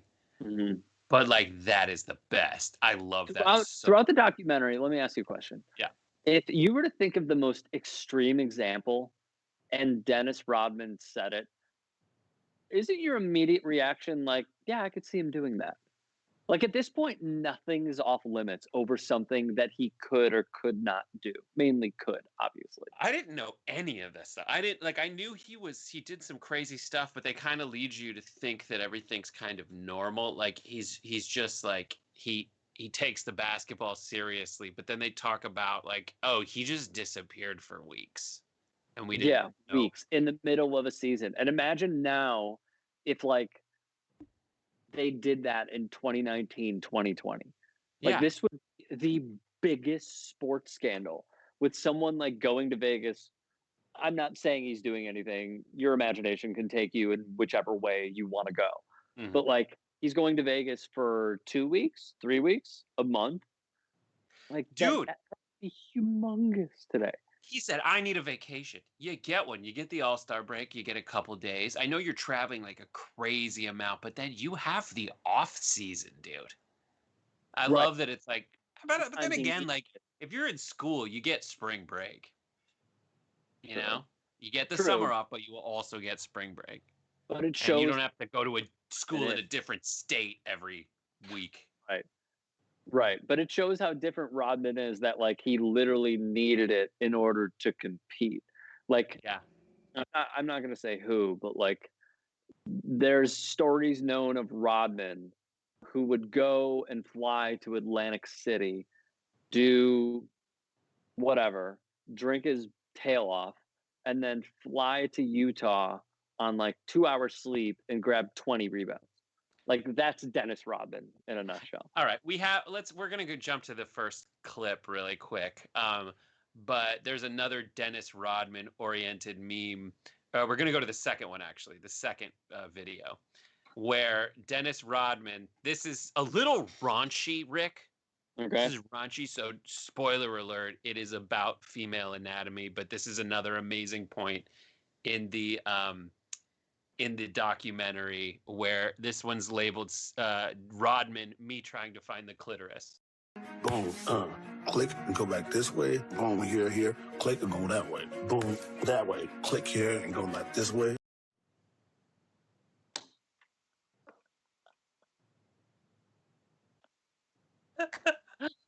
My wife showed me that one. And for people who haven't seen the documentary, he's talking about how to read the rebounds. But it's like, boom, that way, this way, boom, that way. And it's just for every, like, 13-year-old boy when his friend's like, all right, so here's what you do. And it's just wrong.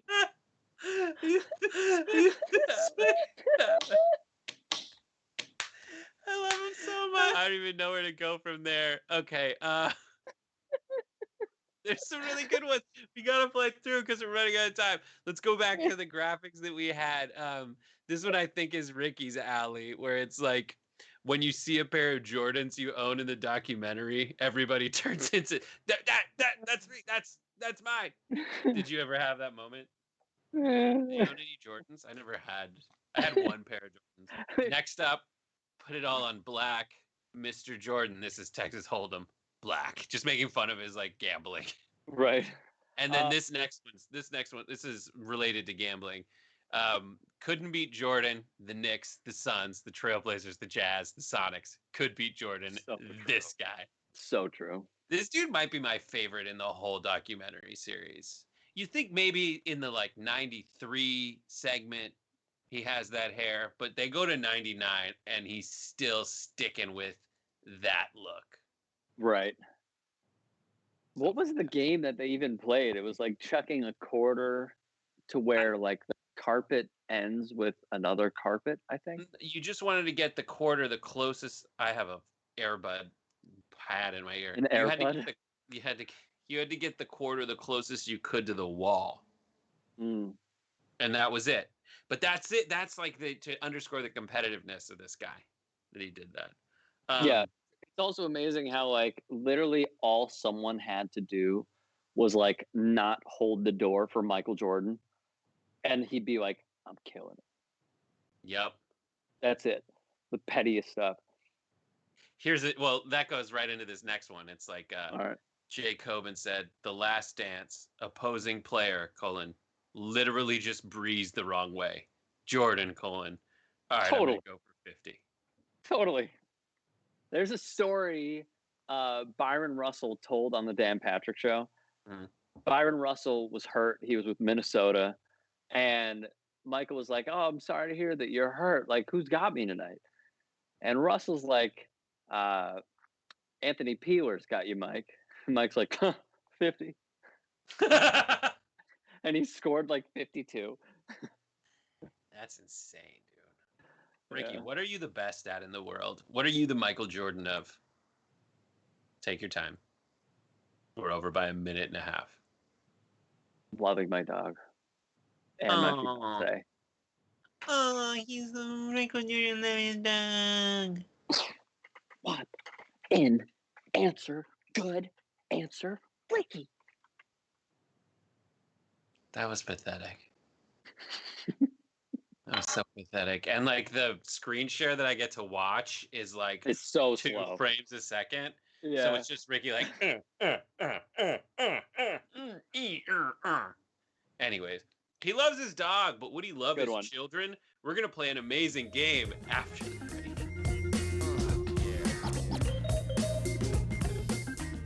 Hey, welcome back. We're here with Rick Strom, who's an engaged man. I am. What is life like being in that situation, Brady? I was fine. I did it for a year and didn't plan a wedding. And then my sister-in-law was like, "Are you guys still having your wedding on the joke date of September 11th?" And we said, yes. So we planned it in a few days and went to Vegas. What is it like for you, Rick?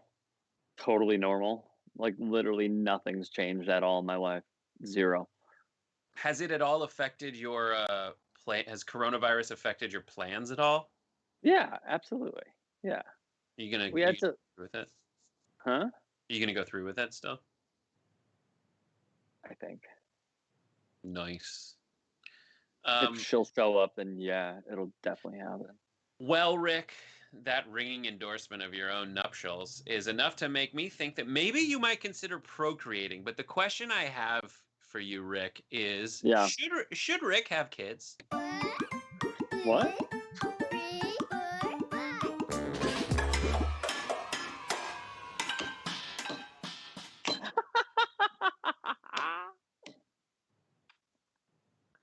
Are you planning on having kids, Rick? Yeah. So you're planning on having kids. I wanted to test you to see if you'd be a good father. Okay. So I'm going to put you through the gauntlet of whether you should be a father or not. And there are three very discrete challenges I have for you. One, do you like dad jokes? Yeah. Okay, so I'm going to put you to the test with this story of Glenn Embry. Glenn Embry tweeted out, or put on his Facebook, somebody said the ladies will find me a lot more attractive if I post pictures with filters. I have some doubts, but what do I know, right? So here goes. Man, my phone's probably really going to be blowing up. And so he started posting photos of himself with filters. We have a few of them, and I'd like your reaction. So here he is. They're air filters, Rick. He posted photos of himself with air filters. Don't you get it? That's a coffee filter. That's an air filter. That's an air filter. It's an oil filter. I don't know what it is. It's a filter. Rick, so appreciate this joke. Nah. It does not bode well for you being a dad. No. A good dad joke is like, you know, why do seagulls not fly over this? Why do seagulls not fly over the bay? Why? Because then they'd be called bagels. Like that's a good dad joke.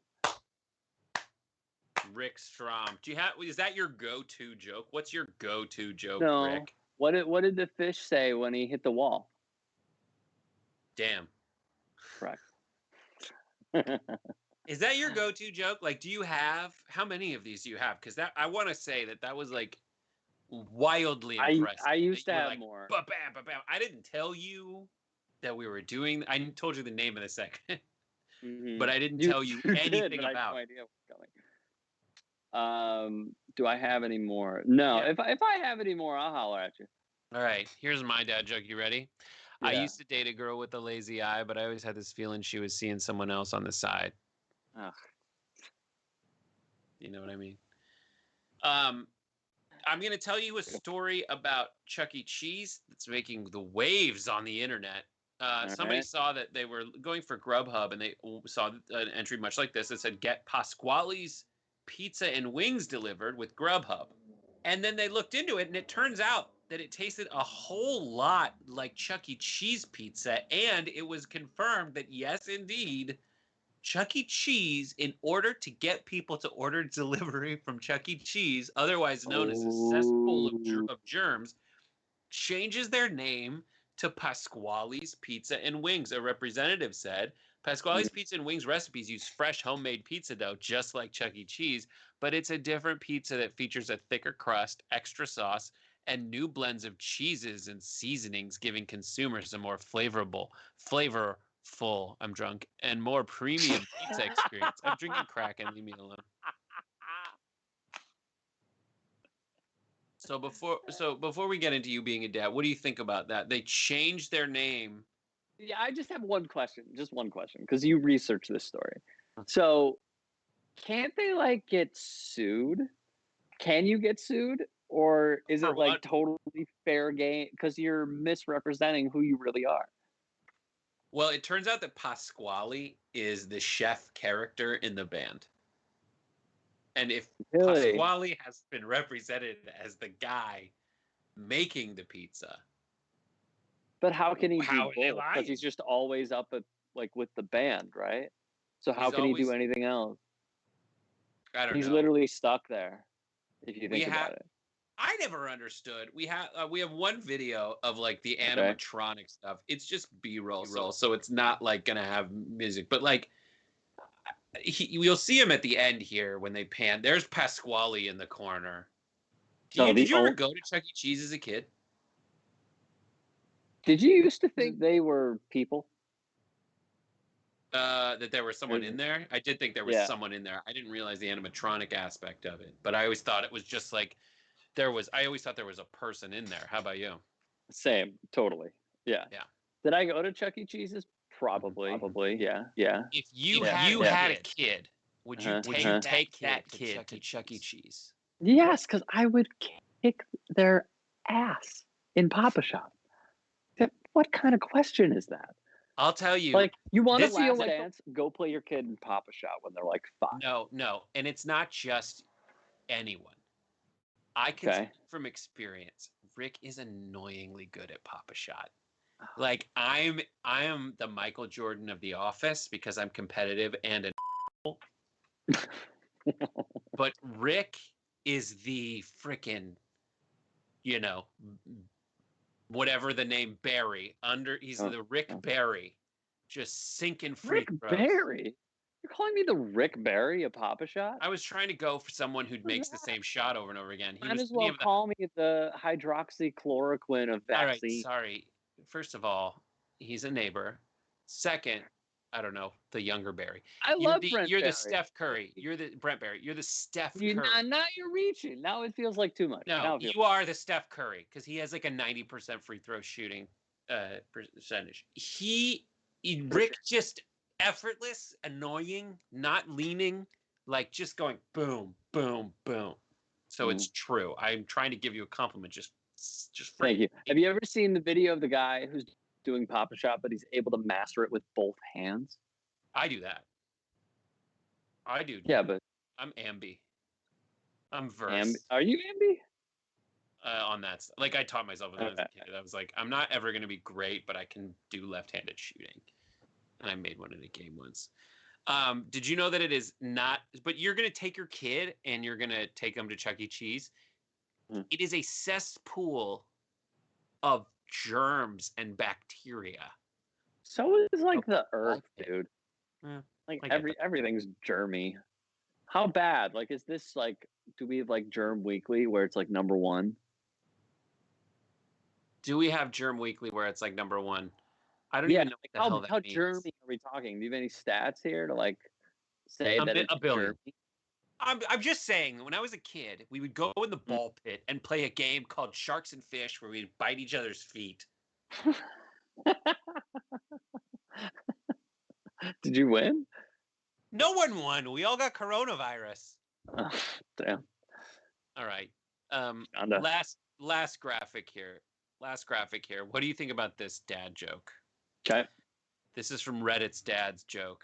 My wife is fed up of my constant dad joke, so I asked her, how can I stop my addiction? She said, whatever means necessary. And I said, no, it doesn't. Whatever doesn't mean necessary, Rick. It's these. All right. Decent. You got any more dad jokes?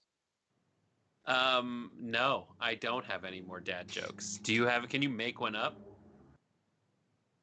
Make up a dad joke. Here's a word, banana. Make a dad joke about a banana.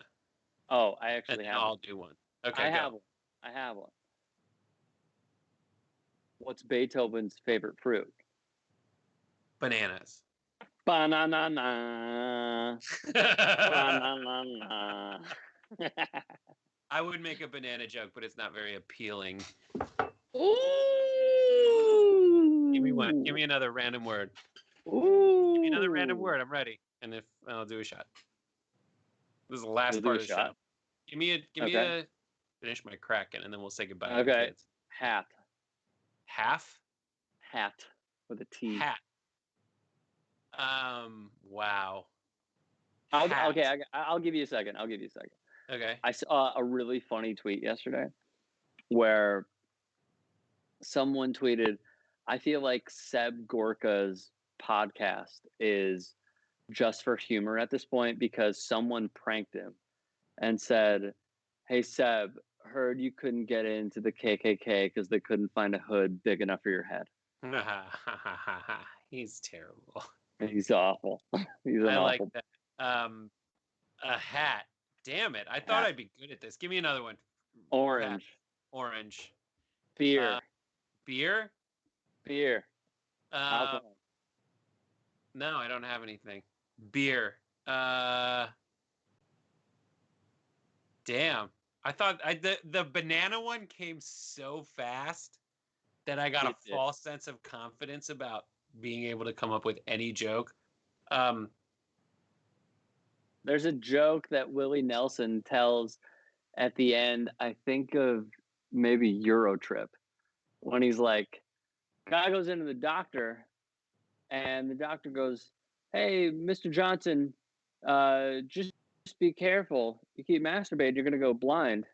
And he goes, okay, doctor.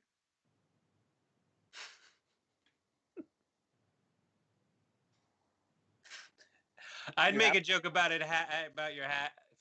I screwed that up. I'd make a joke about hats, but your beanie's funny enough. All right, that's it, ladies and gentlemen. Thank you so much.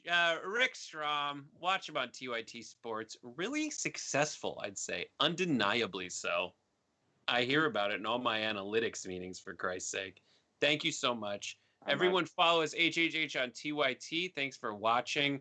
And watch me and Rick play some kind of Call of Duty on Twitch at some point. Bye.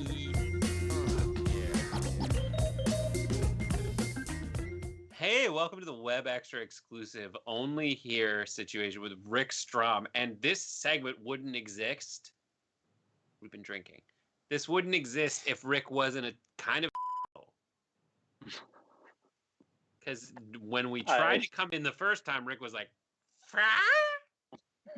what was the sound you made? What was the sound you made?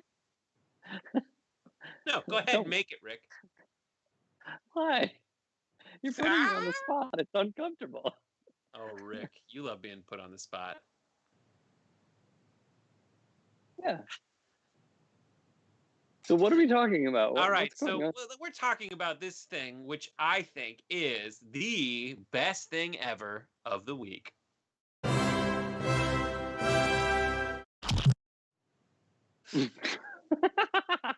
The best thing ever of the week comes out of Nassau County, Long Island, where Nassau County Executive Laura Curran was very eager to reopen the tennis courts in Nassau County, but she wanted to put out some ground rules, specifically some ground rules about how to handle each other's tennis balls. Take a look. Every player, unless they're from the same household, has to bring their own tennis balls so that you don't touch other people's tennis balls with your hands. You can kick their balls, but you can't touch them. I'm going to blush, sorry.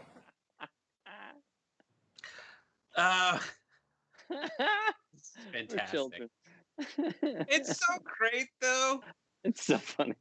Because she has to say it. Like, I like those rules. And it's just a reminder. Like, she's not saying, listen, we won't let you in here if you touch other people's balls. Right. She had to it's throw illegal to touch. Yeah, it's usually illegal to touch family members' balls.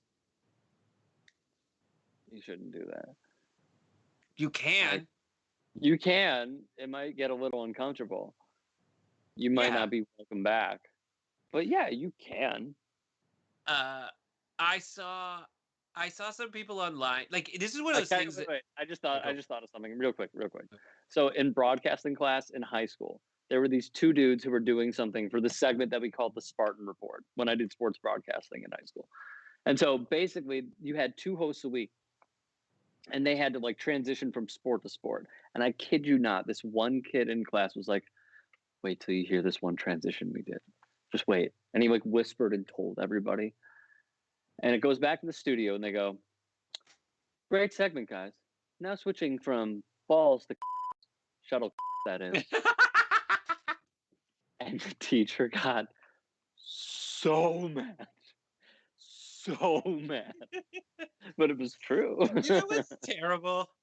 Like, if you were a teacher, would you get mad at that? Like, I don't think I get mad at that. Yeah, you have to. You have to. I Why understand you your have to get perspective. mad at that? Because it's a broadcasting class. Like some people, like, I don't know. She took it very, very seriously. Rick, and she we're wanted us to like broadcasting right now. Like, you and I are broadcasting, and you just mentioned that, and I'm pretty sure people watching it had a good time hearing that story. I know. But like, you remember how broadcasting was back in the day when like you're gonna start out in small town Iowa. Then you're gonna work your way up to maybe a top 100 market. And then maybe you're gonna go broadcast like What do you mean even back in the day? Like Brooke Thomas she's talking about Devil's Falls, North Dakota, where you have to take and there was that amazing video that surfaced recently of a guy who was the one-man band in Yellowstone, where you have to set it up and then you're just recording yourself. Everyone thinks you have a crew, but you don't. And then there were bison and he like freaks out and he posted himself and fame of it. But it's just you, dude. Like that happens now. Mm-hmm. For sure. Yeah. And just to clarify, by the way, I'm talking about like wooden bat league baseball, like baseball where there's like 20 people in the stands. Yeah. Like that's what I was told I would have to start out in. But no, you got big quick. You saw the big leagues quick, Rick. You're one of the biggest things on Facebook.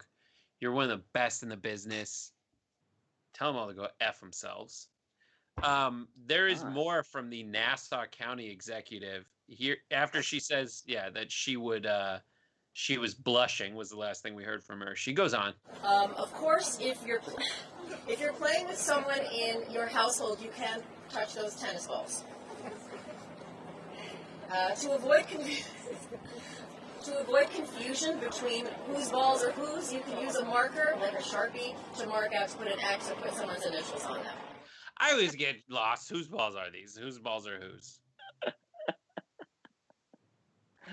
This is so uncomfortable. Like here's what they could have done. Put it on a website. Just put it on a website. She had a press conference. Everybody gather around. Around. We need everyone here. Yeah. This is one of those things that like nothing everything gets politicized. Nothing fails to be politicized. So like the way that the video source we got this from was from someone reposting it being like, COVID's fake. These people are telling us it's like all BS. Right. Look how ridiculous these people sound. And it's like, that's not why it's funny, man. It's funny because she obviously has to communicate to you. Like, the same way you shouldn't, like, go and touch someone's mouth and lick your freaking hand. Just don't touch other people's tennis balls. I have a story about that. Bring it. I would hate... I loved going to movies with my grandparents. Mm-hmm. However, the one downfall of going to a movie with my dad's dad, Heishi Strom, World War II vet, he would get a popcorn. But what he would do to eat the popcorn is he would dip his hand in and then go like this. Ew.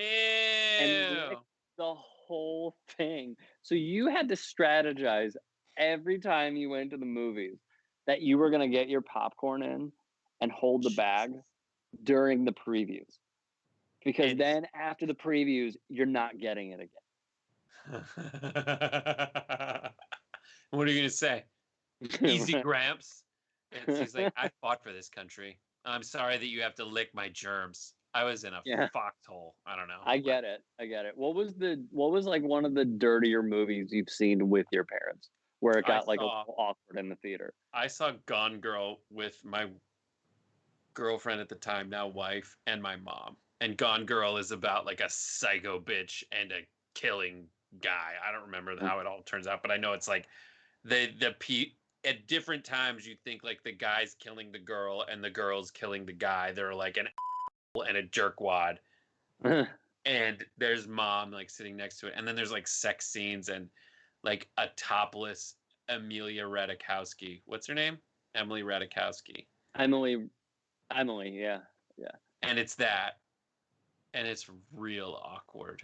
It's real awkward. Now, when I watch sex scenes in movies, if I'm at my mom's house and people start doing it, I just go, Mom, what are they doing? What is that? Like, what are they doing? How does that work? Here's another story.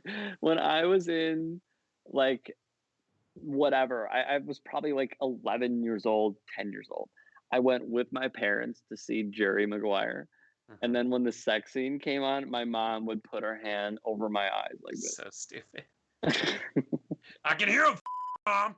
I can hear him. You know, another thing my mom does is, even at this age, if I'm in the car driving with her and she has to slightly brake at a yellow light, she'll put her arm over me. It's like a mom instinct just to protect me. And yet, amazingly, she drove like a Ford Taurus with like that back seat, you know?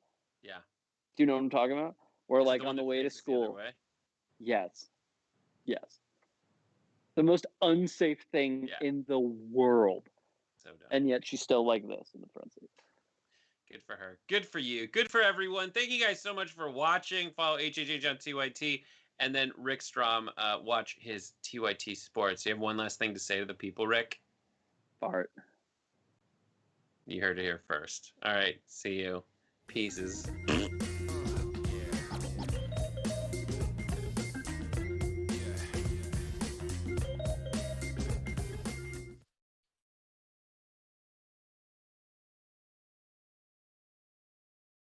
You're about to watch some behind-the-scenes footage of the Young Turks. Ooh. Now, these are partial videos. If you want to get all of them, you become a member. Go to tyt.com/join, and you'll get all the behind-the-scenes of me, Anna, John, JR, a little bit reality show like. tyt.com/join, and enjoy this. You know what you're seeing behind me? Jersey. Hold. Watch me flip this camera. However I flip it. Do I flip it like this? No, I just took a picture. I'm bitzing right now. What? Behind the scenes. Oh, okay. For members? I don't have my face on. She doesn't have her face on, folks. Oh, that's JR's ass right there. You can't take 5 minutes off, can you? No, I can't, Johnny. Bye. I said it was live stream, but I was lying. It's not a live stream. It's just for members. Bitsy, this is my cat. You know what his name is? Kiki Cat. Animals are innocent. Control room and the insanity is obviously there. Right now, as you can see, I'm directing or tech directing. I'm so happy to be here. This is what like a Labor Day beard looks like for Cenk. Man, you're a Young Turks viewer if you recognize me like this. Oh, thank you. You are the one person in my life I would love to meet. What's going on, guys? This is a Bitsy or a BTS or behind the scenes with Hassan Piker, aka Woke Bay. Oh, hi, I didn't see you there. I have finished my show, The Damage Report, and now I get into a really awkward time of the day. When I'm sitting, the control room is right there. So I can see Bart. And this is the Pittsburgh office, by the way. I'll refer to often as the boiler room. You see how it's ripped? Is it super unprofessional to wear that at a business meeting? Or am I like cool, rebel? I just finished doing the power panel and I'm fired up. What do you do for TYT? Not a whole lot. If you're frantically tweeting at us that something's broken, thank you, because I'm fixing it. And thank you for being a TYT member. Super last thing, because there's always got to be a super last thing. Oh, that was disastrous. This has been behind the scenes, behind the scenes.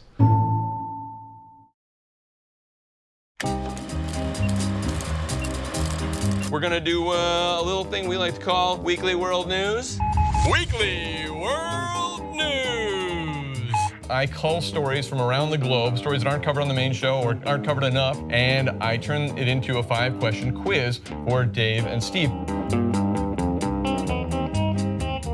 All right, do we have our answers? A from Dave and C from Steve, and the correct answer is B, an oil tanker that sank off the coast of China. Okay, we have one answer of B and one answer of C. What is the correct answer? It is, of course, A, an airplane wing-walking stunt gone wrong. Okay, we have an answer of A from Dave and C from Steve. The correct answer is B. We have an answer of B and C. What is the correct answer in true Weekly World News tradition? It's A. Come on. Taking the bear out for ice cream. That can't possibly be true.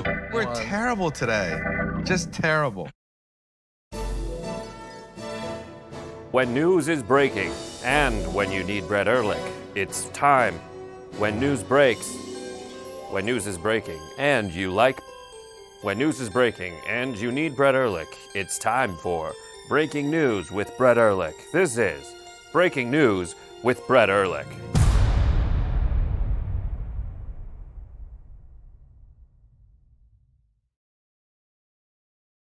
Climate is changing fundamentally, extremely, and non-linearly. It's becoming worse now. It's not when the levees burst that is the problem. It's in the anticipation of that. So I hope every human being is safe. And by human beings, I do not include multinational corporations, especially the ones that started climate change in the first place. What we're currently doing right now in cutting emissions is clearly not enough. There will be ramifications to what Trump is doing. I don't want people to suffer, but I feel like there's going to be a lot of suffering because we have an imbecile as our leader.